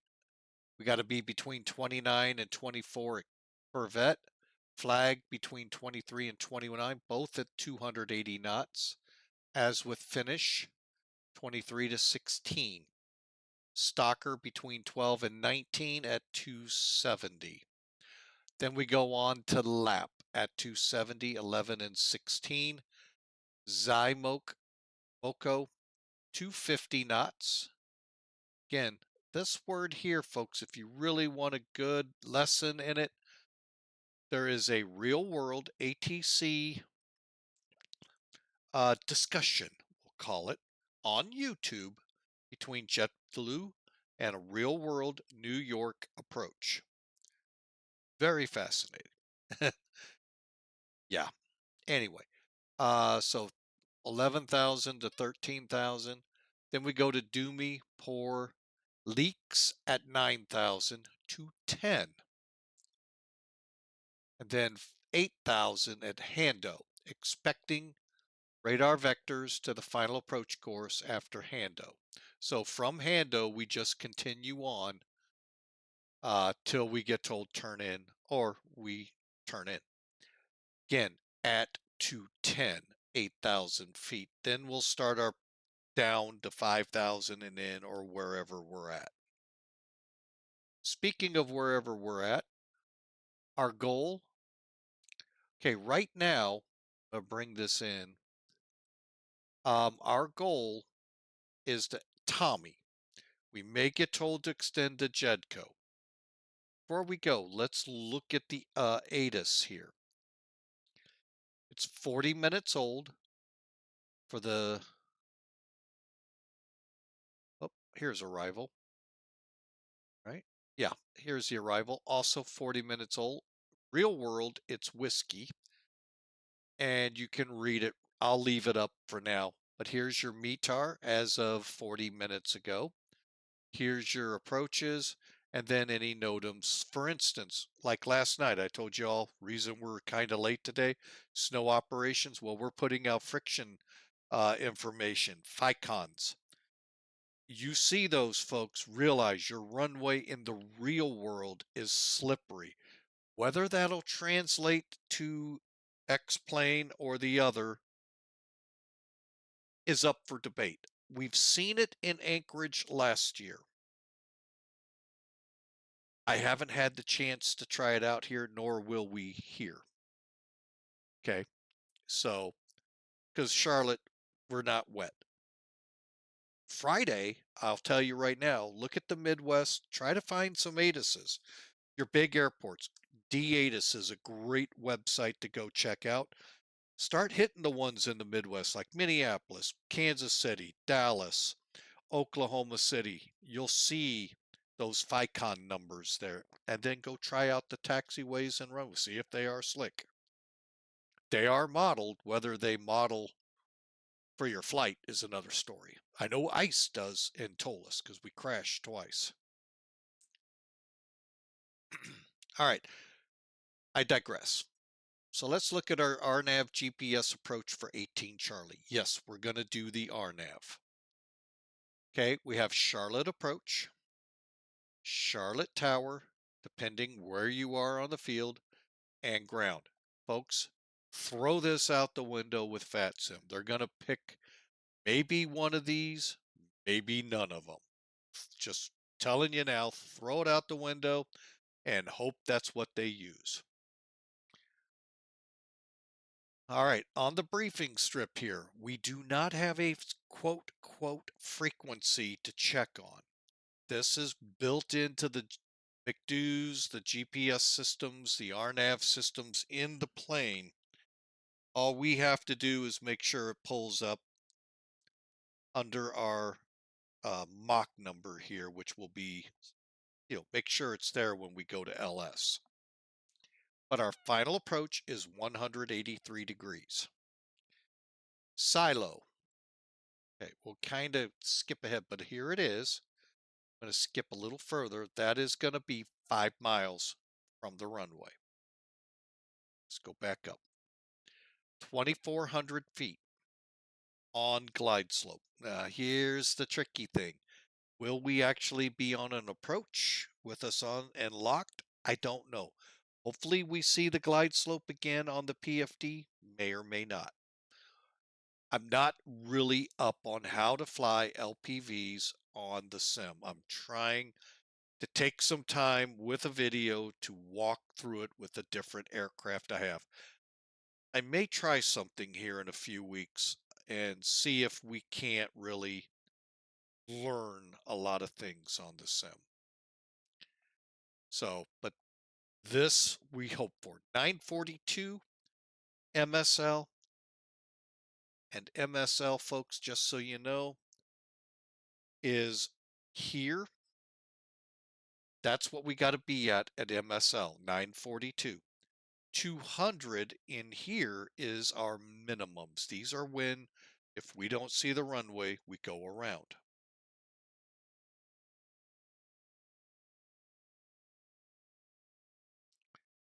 And of course, airport. You can read the missed approach, very simple, straight out to Denny for the most part, 3,000 feet. Here's our other additional information. And here we go with the actual routing. Again, we're aiming for Tommy. That's how our McDo is set up. Okay. But then Tommy, Hoggle, Aussie, Jai, then Silo. Silo is 2,400 feet. MSL. So we got to be at that on the glide coming down. And again, if we went out to Jedco, we'd be at 8,000 and then we'd work our way in. We're coming in at Tommy at 5,000, dropping down to 4, dropping down to 3, dropping down to 2,400. And then we commence our run on the runway. A Malzer for the approach lights. Pappies should be on the right-hand side. We hope for the best. We'll see what's the worst. And then our missed approach And technically, we should 710, 720. If we maintain that coming down, we should be on a 3-degree glide slope. If we don't have it showing again here on the PFD.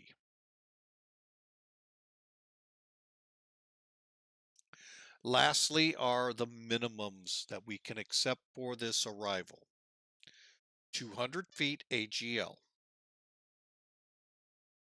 If the ceiling is lower than 200, then we got to start looking at the ILS. Also, if the visibility on top of that or by itself is a half mile or less, we got to look at a different approach. RVR of 24, same thing. However, because of having the flight director, having an autopilot, we get to go to an RVR of 18. So anything reported lower than 18, we look at the ILSs, see if they have a Cat 2, Cat 1, or a Cat 3. Auto land at that point. Watched a phenomenal approach a few days ago at the airport, folks. We were just at or slightly above minimums on ceiling and visibility and Allegiant. Oh my goodness. Wow. I never saw the plane at the terminal till he was in full reverse on the runway. Just amazing. Never saw lights, nothing. So hat off to the pilot of there. Great job. All right, folks. So there you have the charts. In a minute, we're going to get the numbers here. Like I said, we cannot go over here to our EFB, pull up a perf calc that I'm aware of. Let's make sure. Yeah, this is all takeoff. Nothing for landings as of yet. So, all right, now would be a good time, folks. If you need to, I'm going to go ahead and pull back charts for, well, I'll leave it up there for now. And go ahead and clear the ATIS information. Also with charts, folks, you can click get the latest METAR. It's 48 minutes old. Should be pretty close to what we read. So we should be ready to go. We're still in Jacksonville airspace. Got a little ways before we cross over if Atlanta's going to come up. And we're looking right now, and they have not. All right, so we'll give it about another song. Oh, let me see what we have lined up next. Yeah, we'll give it another song. That should put us where we start the setup for speeds and all in the McDo, and we'll be ready for the approach. Folks, put in your predictions. It's a very simple command. It's the exclamation mark, the word predict. Put a space, then a negative number here. I will be right back. One quick break. My wife just came back. I'll be right back. Need to talk with her. Stand by.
All right, folks, we're back. Ooh, I bumped my throttle. There we go.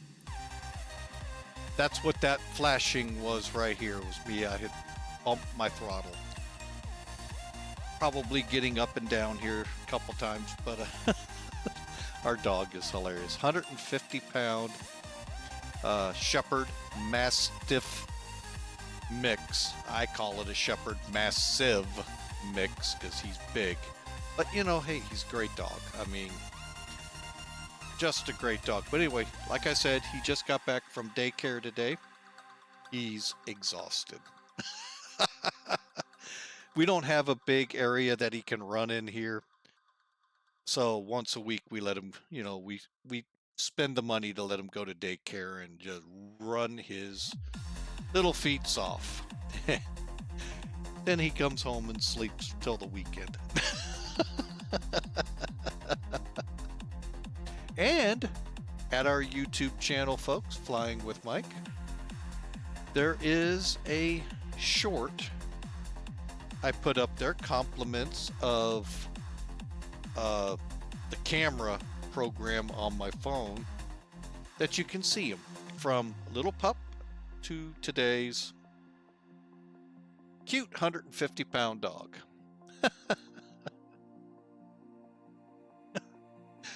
Oh, but anyway. You know what? We're going to go ahead. Sorry, folks. I'm going to kill this song.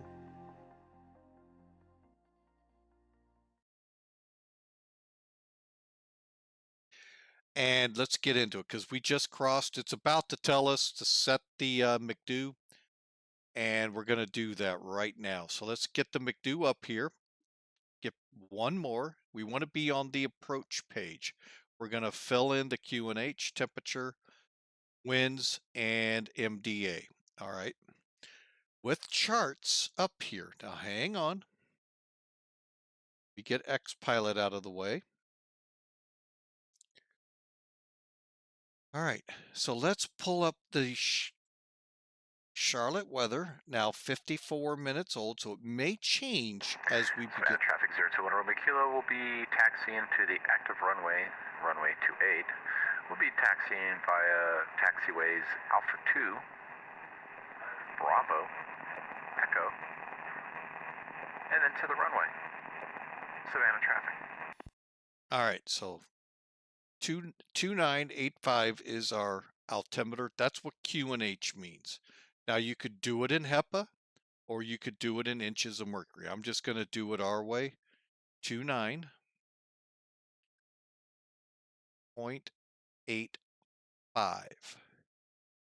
Temperature. Oh, I already say -1. No, it's not. 7 degrees. Ooh, surprise in Charlotte.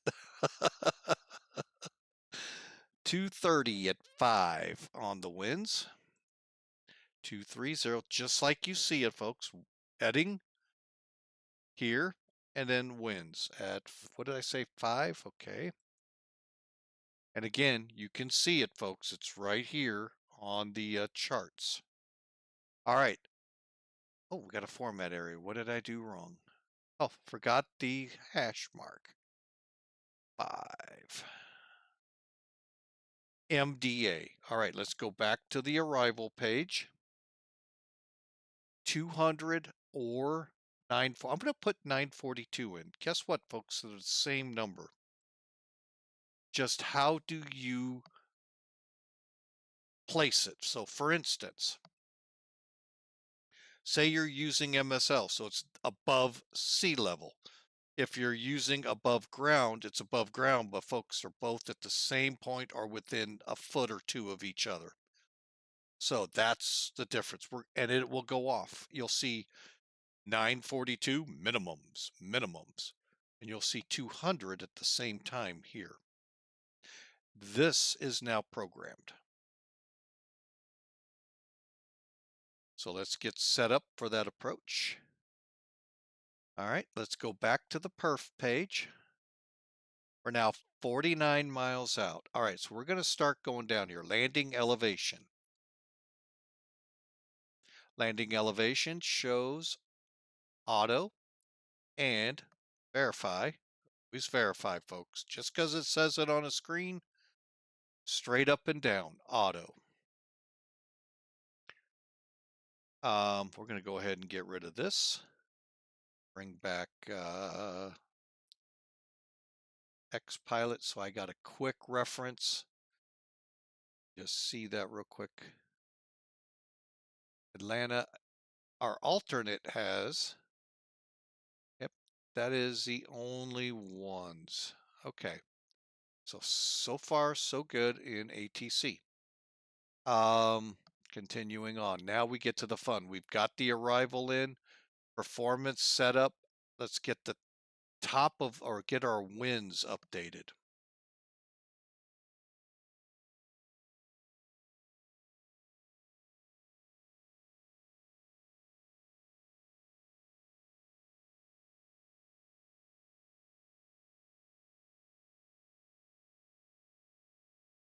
Okay, it's updating our winds for descent.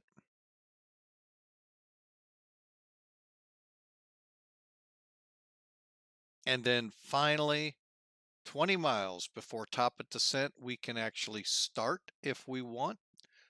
One thing I do want to start looking through. Okay, 28, 23. Looks like we're going to be on the top side of these, folks.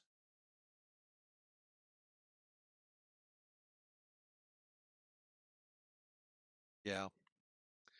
All right, well, we'll work it. Once we get here, we got to hit 9, so hopefully it comes down. All right, so here we go, folks. We're about to 20. Clear my screens up.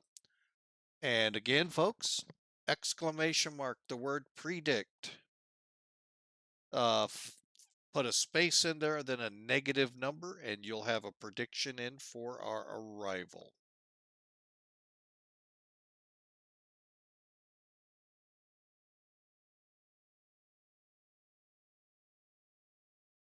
Top of descent, you can see. No, you can't see. Denoted by the hockey stick right here. Kind of upside down looking as it drifts in. Now, technically, from here in, we can start our top of descent. And Nerd with Wings in with a prediction 200 feet. We'll see how we do. Okay, now I'll put that up there. Just a nice quick reference I can look and see as well as you all can.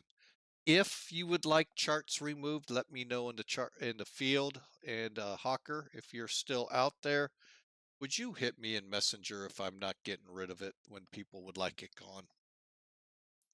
Just in case I get enamored into flying the plane and I kind of forget to look at chat. I'd appreciate it. But I know you may be busy, so. All right. Here we go, folks. We are now at 20 miles out. I'm going to let it go. We're going to go ahead and start. So how do we do this? I am going to set 24. That's the base of Corvette. Whoop, whoop, whoa, he went way too far.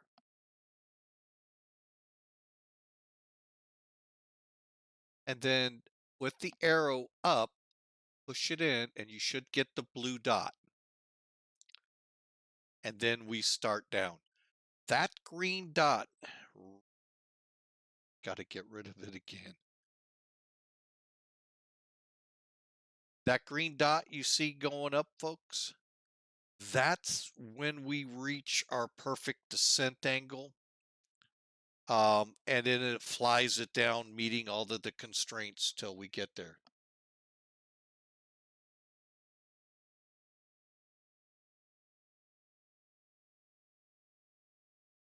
Put it in its own scene. Hang on a second. Charts is a scene.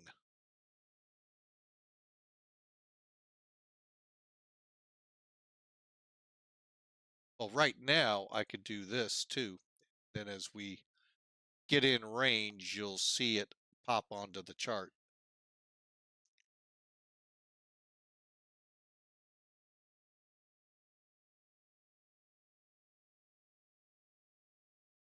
Interesting. I think that's how I've got it set up there, Nerd with Wings. Not 100% sure. All right, so you can see the green dot's way up here, and we're only at like 900 feet. So it's inching its way down. How do we know when this will be here? This little squiggly line right here. And by the way, folks, it's on TOLUS too, so don't think that's just a flight factor thing. All right, let's continue here. We got a few more items. Speed brake, if we're going to go into what's called an open descent where we control the angle of the descent, then we would put the speed brake up, but we'll also watch our speed, make sure we don't get above. As long as we stay within the hashes, we're good. Altimeter will set at 18,000. Landing lights at 10, and we'll get our LS on with constraints as we get lower. Here's the 24,000 foot mark. That is a little beyond what I wanted. Let's see what happens as we steepen our descent.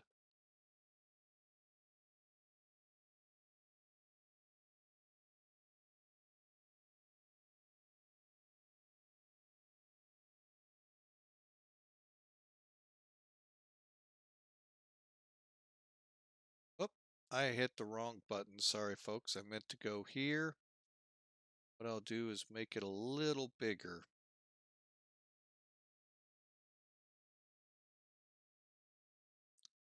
Maybe that'll help. But yeah, it is its own scene on it. If I've done it right. I won't say that I'm...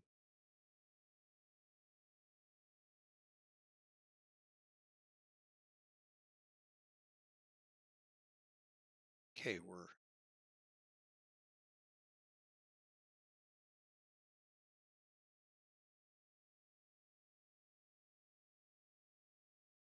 Okay, I'm going to go ahead and set for the next one. 21,000.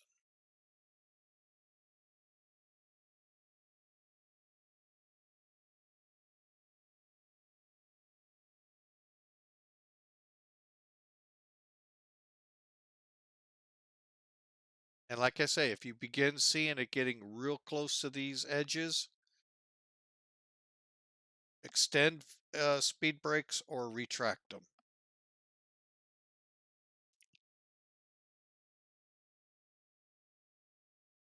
I don't think I turned the seatbelts off. I did not.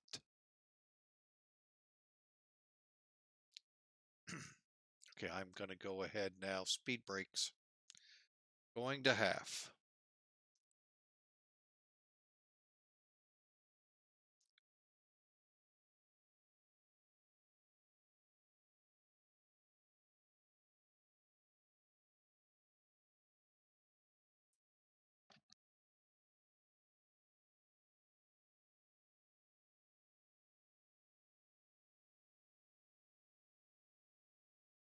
All right, folks, as we continue down, let's see how that is getting us back into line. That's right, we got to be at 280 now, folks.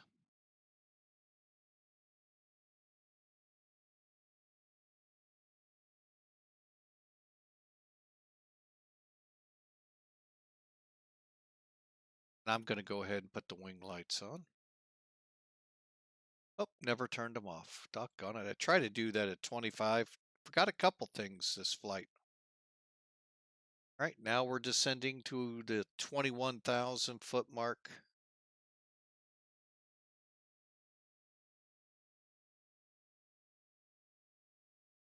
Again, if you feel you're not hitting your numbers like you want, check your McDo. Because remember, it's working off that range and it usually takes that top number. But if you want it to come down, go into the McDo and set it where you want. Okay, we're getting a little, it's going to correct here.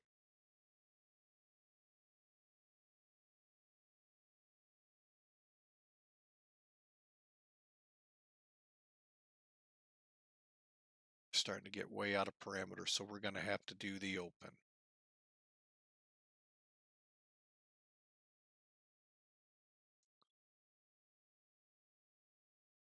There she goes. Now she's catching in. Okay. A little bit more. Let's go right at a half.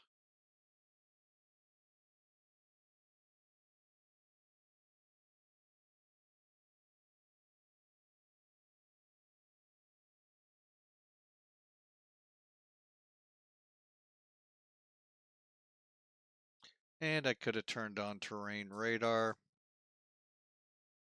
Okay, let's see. We're high. All right, so let's set for 11,000. And I'm going to take over and do an open descent from here. Okay, speed brakes are still on. You can see it's yelling at me.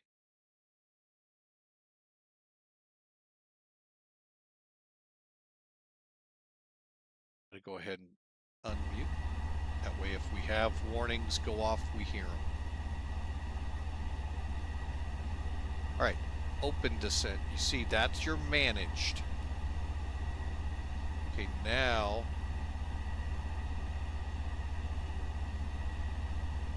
okay, you're being a little pain in the room. Can I get the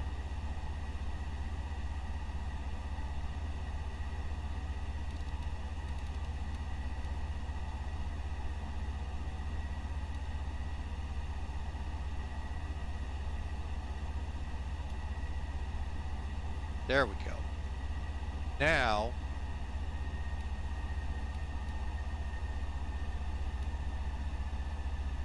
go to your vertical speed and set what you need. Definitely will have to watch your speeds now because you're coming down a bit harder. 280 FNS finish. Stalker will be 270. We'll set that eventually.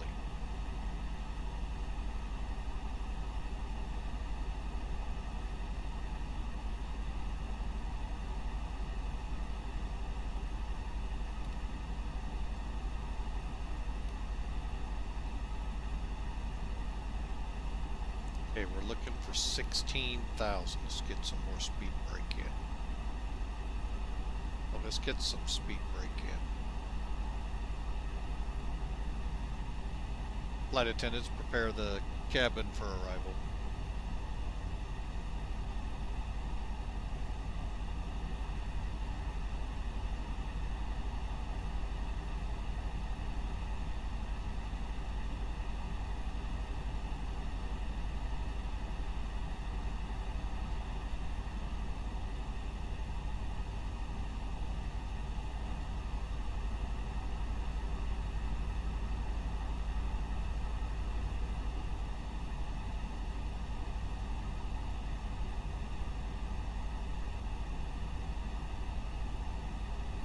Okay, let's take care of transition 2985.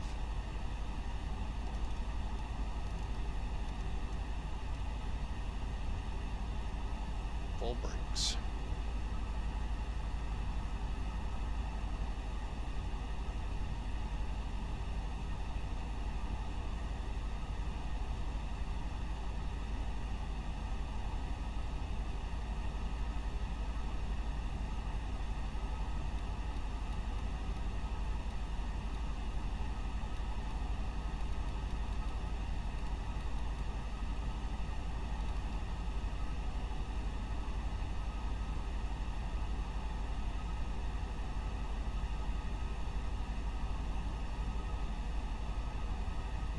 Okay.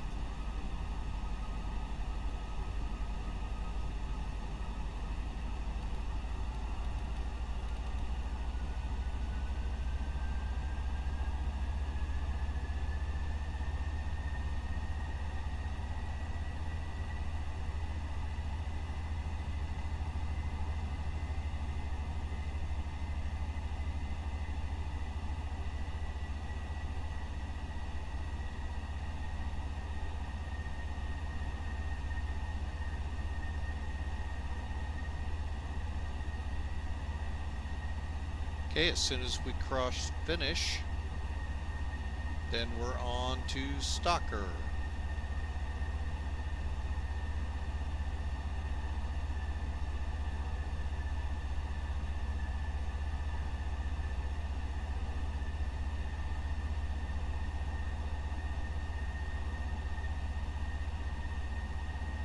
Okay, down we go.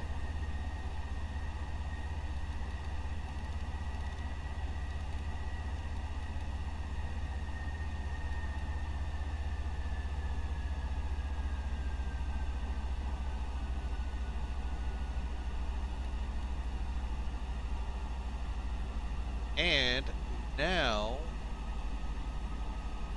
here, let's switch to the chart. Okay, so now we have a 270 requirement. So let's go ahead and take over speed, set it for 270.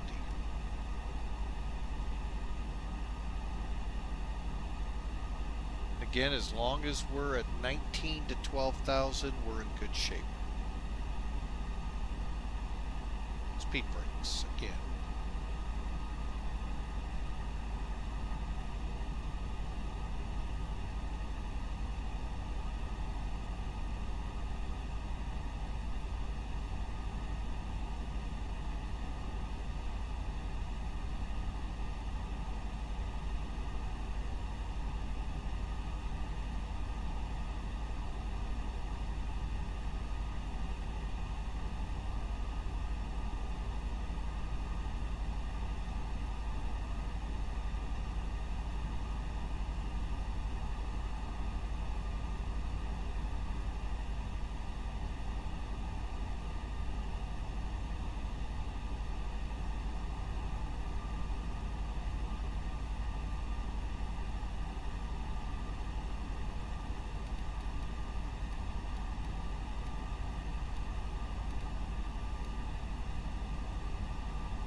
Okay, we're coming on 11,000 at 270, and that'll be lap. Then Zikmo down, will stay at 11,000, just slow to 250. There you have it, folks. That's the utilization of both managed and open to get us down. I really hope it works better in the real plane than it does here on the sim, because it can be a challenge.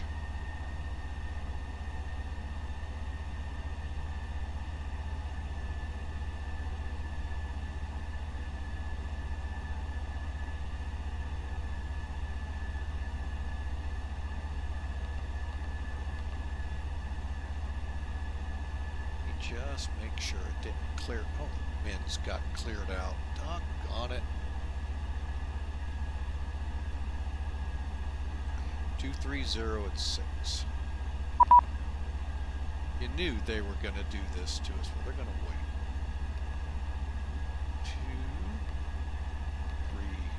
230 diagonal 6.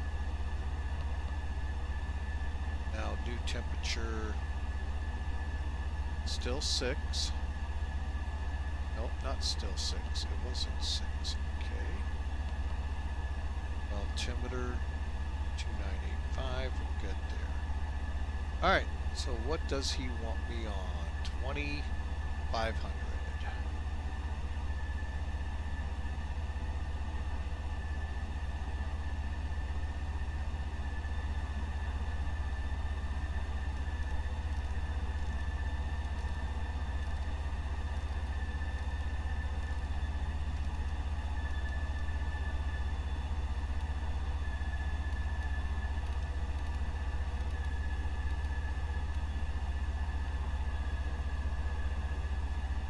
2500. Why we see what he says. Charlotte approach. American 1097's with you. Just about to ZYMKO at 11,000.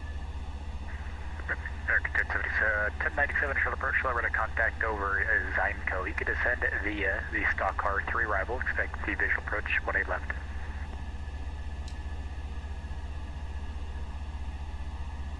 Copy 18 left visual for American 1097 descending via the star. I guess we're going visual now, folks. All right, whatever. Here we go. They don't even follow the real world ATIS.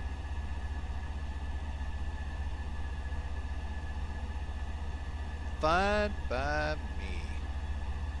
Next altitude restraint is 9,000.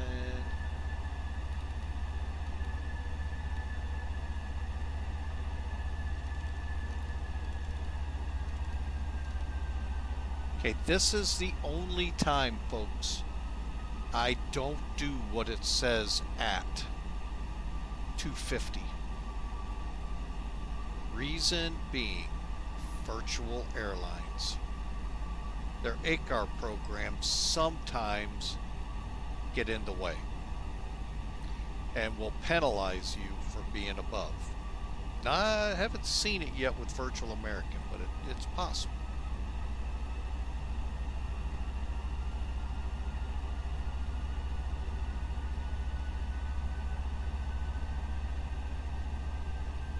Let's go ahead and get our lights on.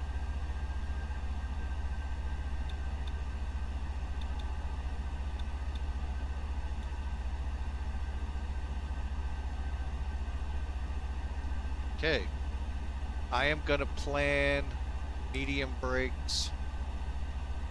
And we don't need the brake fan yet. Let's continue on. When we get to 4, let me just pull up some backup help here. Since we're doing 18 now left, instead of the center like the ATIS says, let's back it up. American 1097, you can descend now, maintain 4,000. American 1097 headed down to 4,000 from 10,000.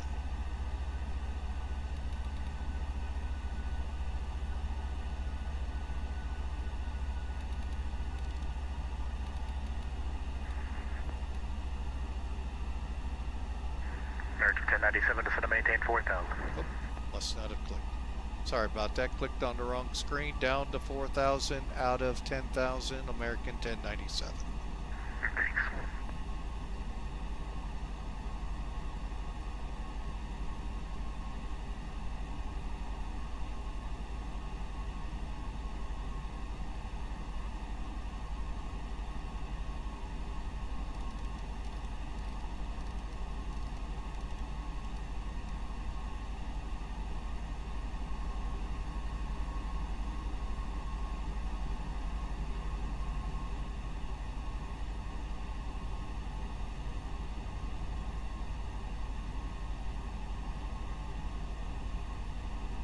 Alright, with this being a visual on the left side, first off, what gate am I going to? Bravo 6. Okay, get that on my piece of paper here. Okay. Alright, we're slowing up for 210 by leaks. We're below the 9,000 foot mark. We're going down to 4 now. Go ahead.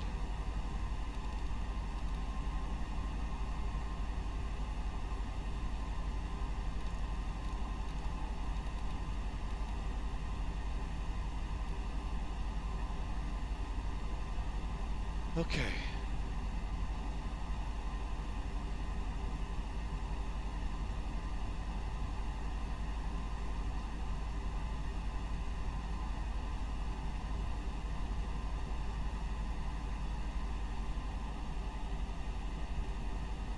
Alright, so visual approach. Let's go LS, even though we're not using it. Constraints.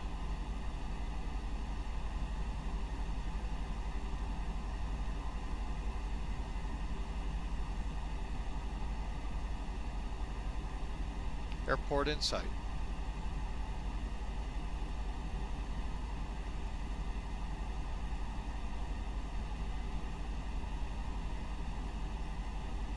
Just want to make sure when we roll out.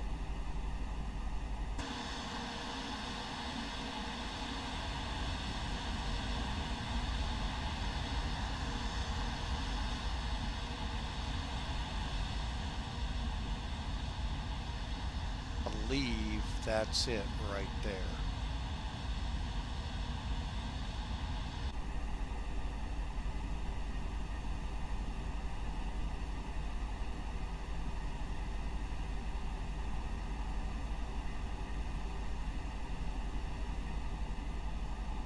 Why are we descending so slow?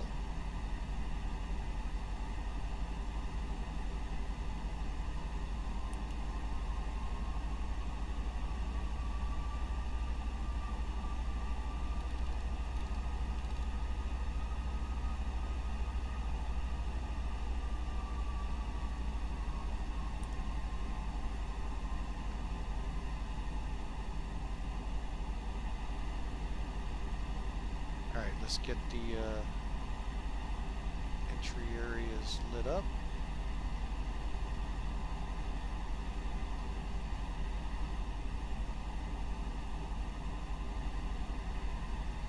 Definitely Charlotte right there, folks.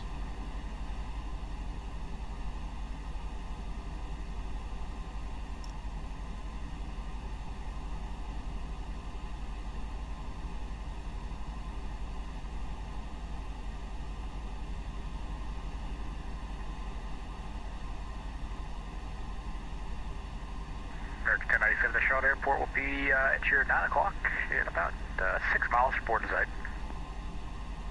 And American 1097, we have the airfield in sight. American 1097, thanks. Clear visual approach. Runway 18 left. Cleared. Visual approach, 18 left. American 1097. Okay, real quick look. Keep going here. We're cleared to do what we need to, folks, to get in here. So.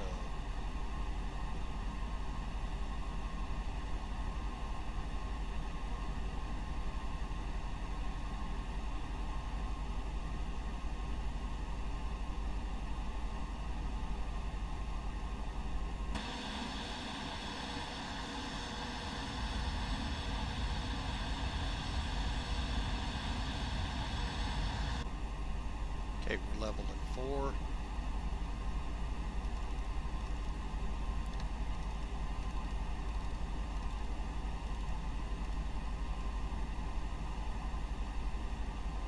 right, here we go.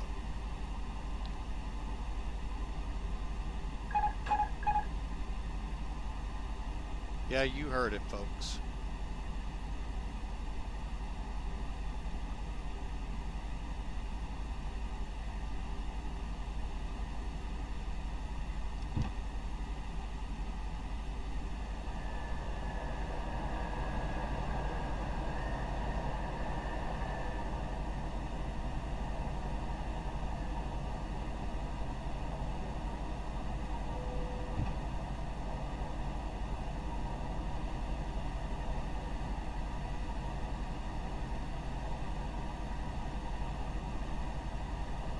Let's see if we can actually land on the right runway this time.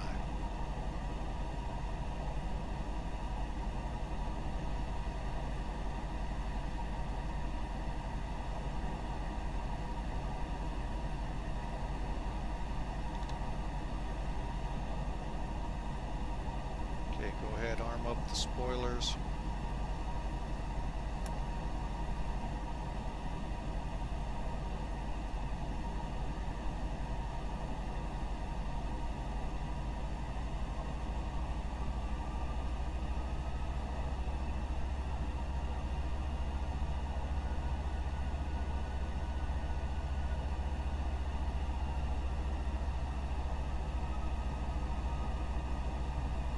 landing approaches 1-4. American 1097, contact Charlotte Tower 118.1. Shoot. 118.1, American 1097. 2,500.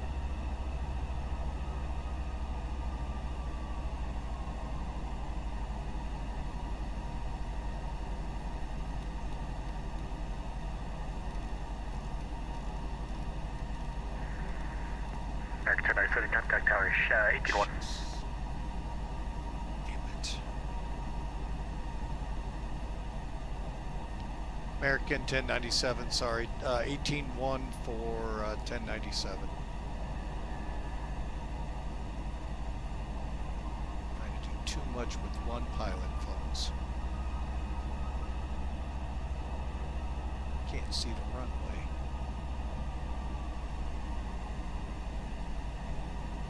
There it is.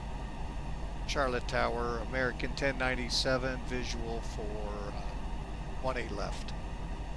American 1097, Charlotte Tower, hello, wind 230 at 6, runway 18 left, clear to land. 18 left, cleared to land, American 1097. 1,000.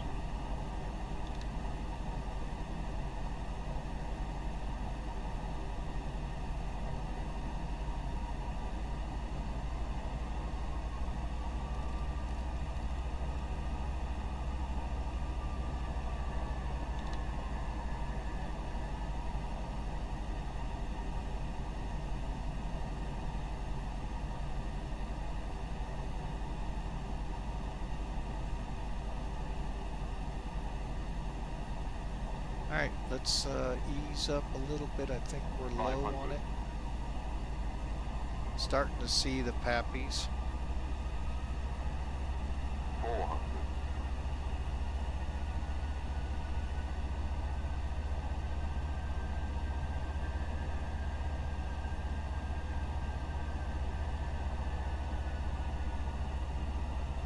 300. Land stable 100 landing. above.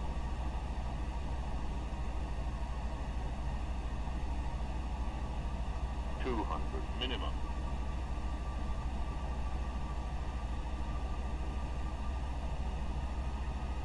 100.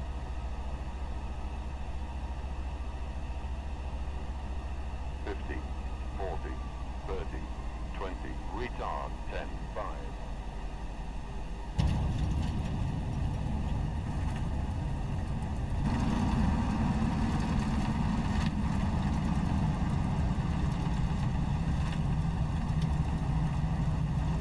American 1097, welcome to Charlotte, right when able, and contact ground at 121.9er. 121.9er when able, American 1097.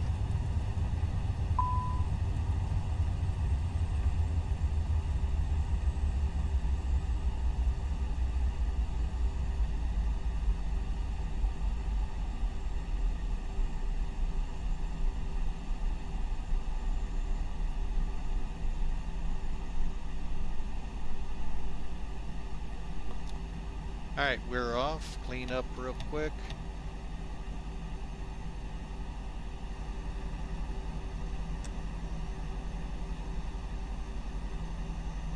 What did he say? 121.9er. Okay.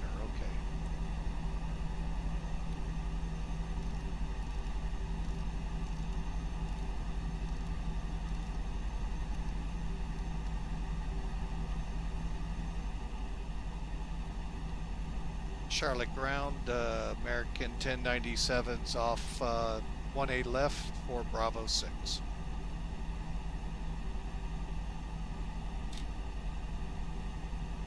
American 1097, Charlotte ground, hello, taxi to the ramp via Charlie Romeo, crossway 23 at Romeo, enjoy flight, thank you for flying. Charlie Romeo to the ramp, cleared to cross 523. American 1097.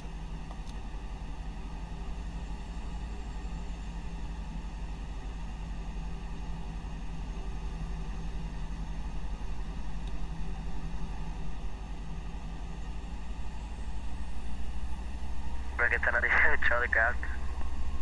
Heck of it. this one. I gotta do this. Charlotte ground, sorry, clicked the wrong screen again. Charlie Romeo, cross 5 to the ramp.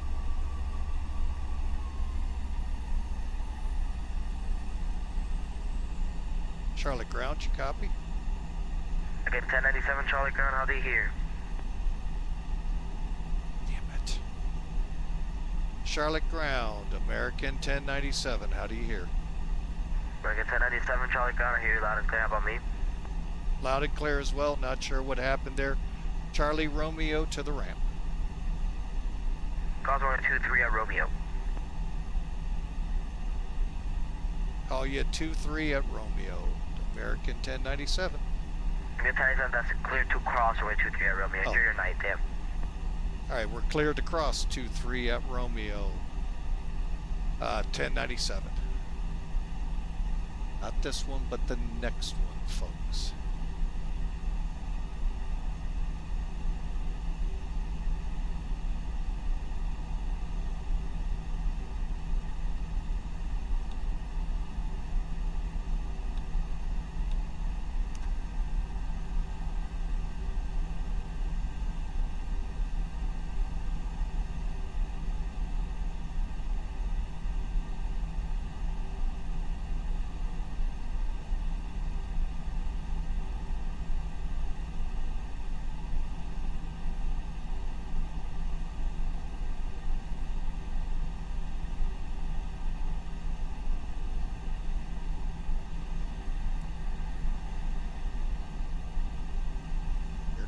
So we're crossing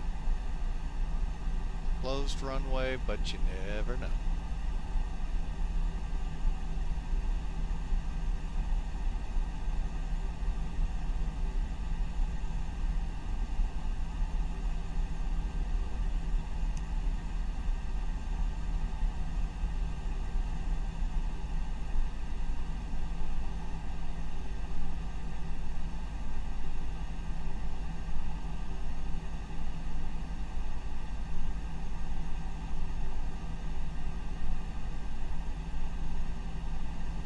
And ground 1097's off 23.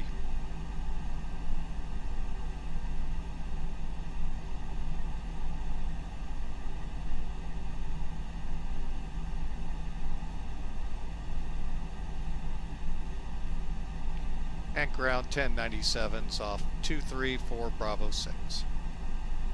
American 1097, enjoy your night, yeah. Okay, fine. I don't like when they do that because I think I'm still in the movement area. Did not see the...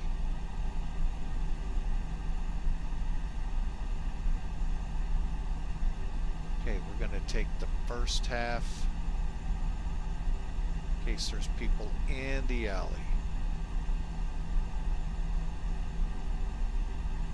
There is one, too, in the alley.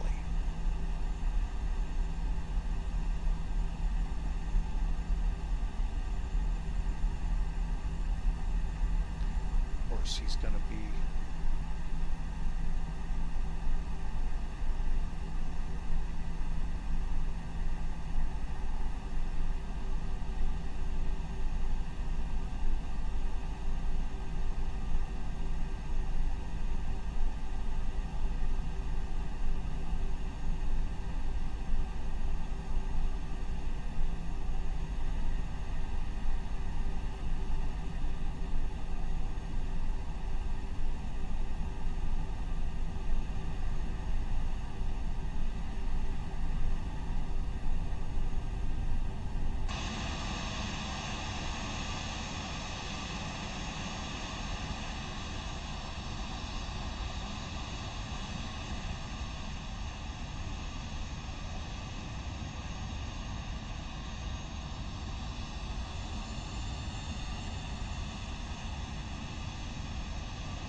last aircraft calling, you're coming in fully static.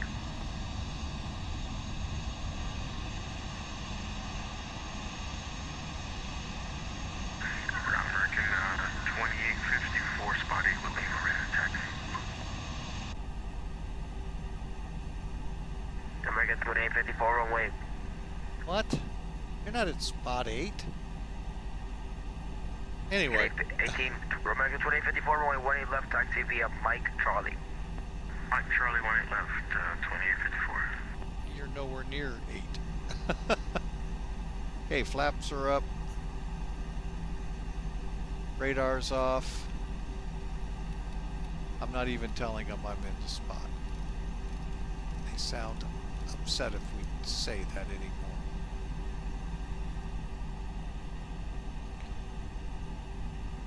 Okay, LS off over here. All right, we're going to shut down.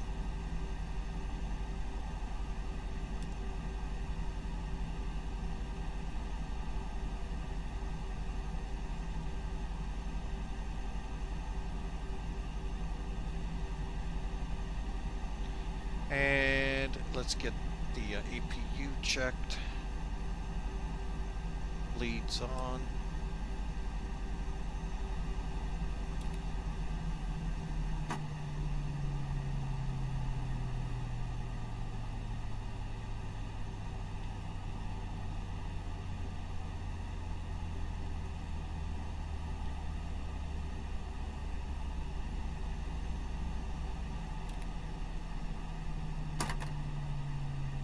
All right, we're into blocks, folks.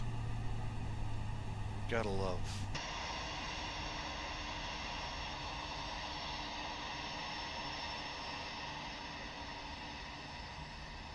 Oh, you gotta love this place. All right. Anyway, folks, let me get the chocks in.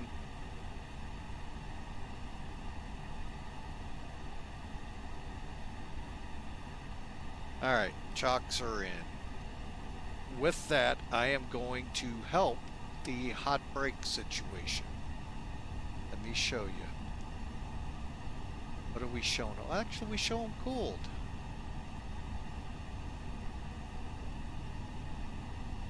All right, we're going to go ahead and come off the brake anyway.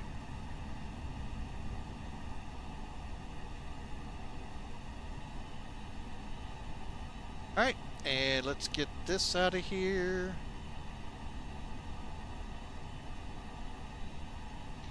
Let me see where we stand here.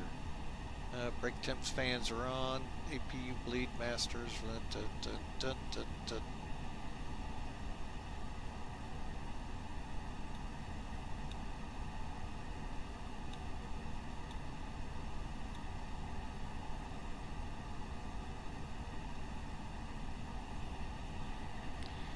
Go ahead for now.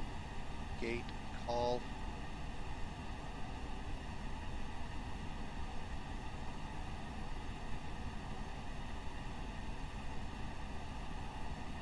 All right, there we go. All right, so we're in.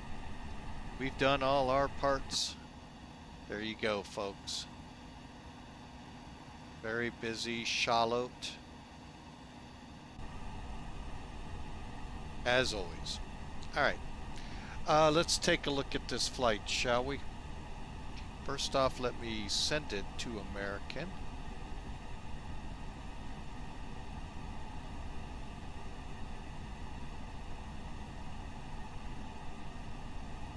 All right, it says successfully filed.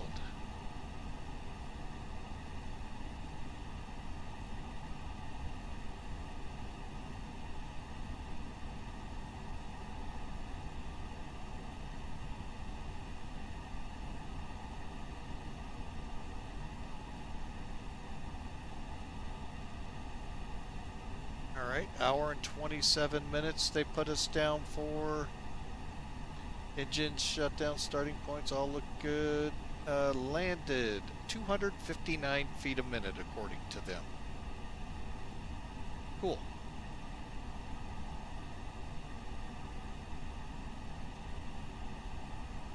Simulware can go off. going across the top here, clearing out a lot of stuff. Alright, let's bring in Sim Toolkit and take a look at this. Now Atlanta Center's up. Like I said, folks, I knew it would explode, just not as bad as it did. Everybody's alive here, so, oh well.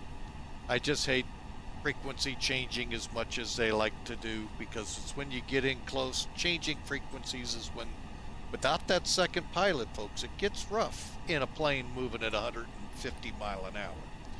So, I know, that's our problem. Alright, here we are with Sim Toolkit. Again, you can see the routing. Let us finish the flight. Okay. Sim Toolkit put us in at 335 feet a minute. We'll take it. It's a good flight, good landing. Shows the route real quick. Let's get some details. Again, they have us at 1 hour and 46 minutes, 523 miles, 3.7 kilos of fuel. Landed at 335 feet a minute, right about VLS, and 161 or 1.6 Gs. Not bad. Let's see how it looked on the runway. All right, 18 left. Got a slight displaced threshold. We landed just ahead of the landing aiming point. We were 1,400 feet down the runway, 11, call it 12 feet to the left of the center line. So you can see where that green dot is. Not bad at all, folks. And then we exited right here, and we made our turn back, taxied right into right about here. I think that's Bravo 6. Yeah, that's 6. So you can see I'm cocked in here the wrong way. Compliments of Mr. I'm at spot 8. Really, he was way back here. Spot 8's actually right about here.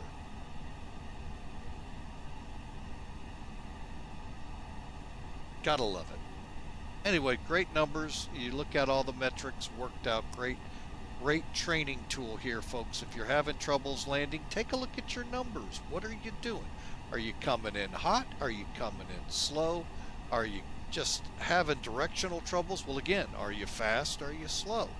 That will determine what kind of maneuverability you have to adjust for the runway. But again, about 1/4 to 1/2 mile out, try to get the airplane on the runway line. Try to be in your angle, you know, coming down, stable, not making quick drops, quick climbs, stable down, and then over the threshold, chop it. And you should be okay, or a little further in, depending where your landing speed is.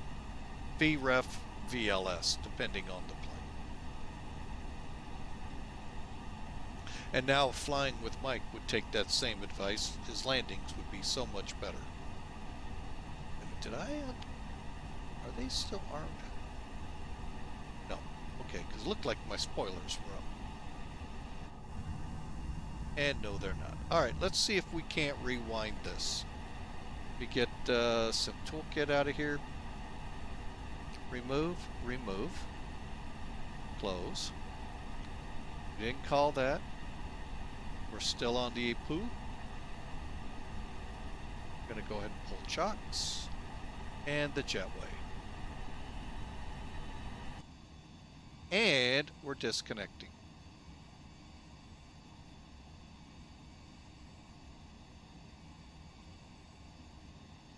Huh. They shut me off here? Don't get it. Whatever.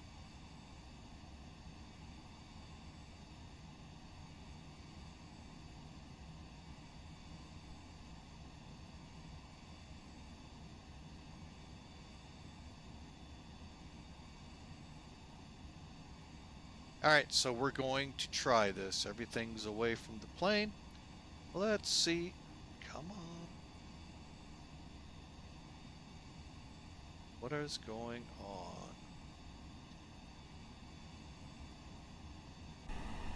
All right. We may have troubles again. Let's find out. We're going to try and replay the landing.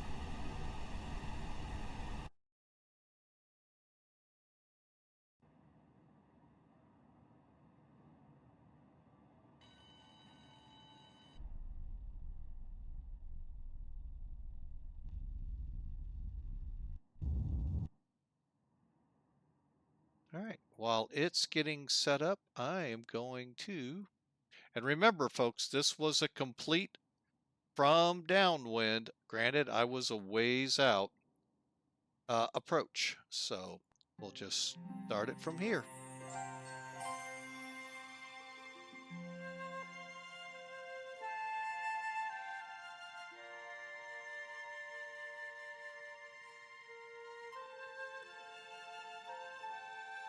Yeah, we lost the sound somehow.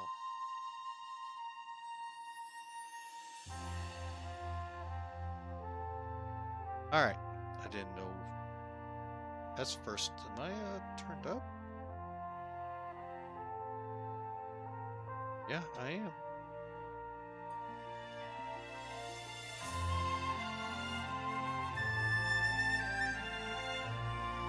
All right, here we go, folks.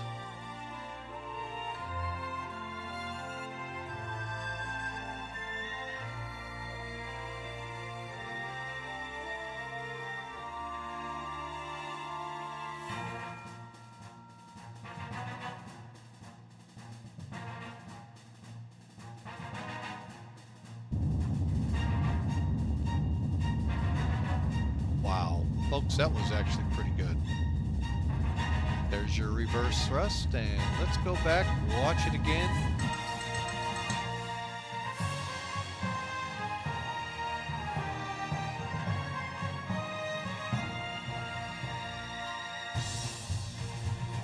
Coming in this way.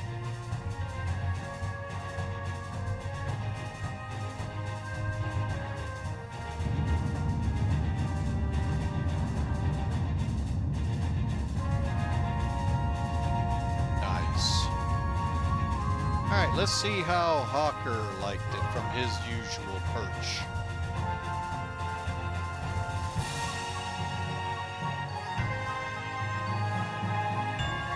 Get your cameras out.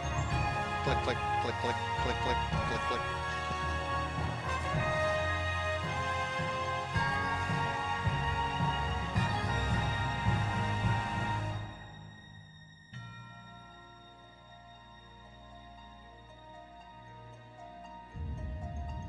Nice. All right, let's see how it looked from some passengers' point of view. City of Charlotte in the distance.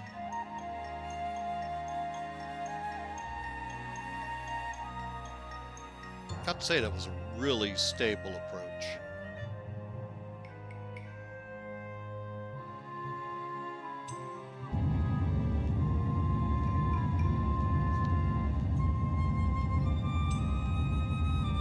Wow, really, I have to say that was probably one of my best visual approaches in a while.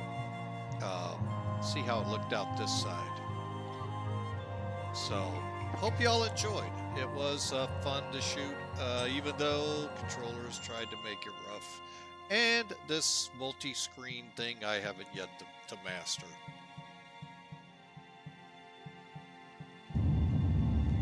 Well, folks, that is just about as good of a landing as you can do. And very well. All right, let's back it up one more time to see how the tower captured it.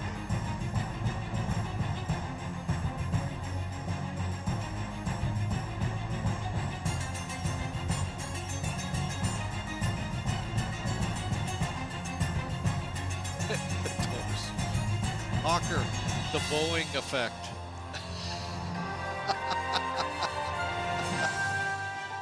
Oh, there the door is closed.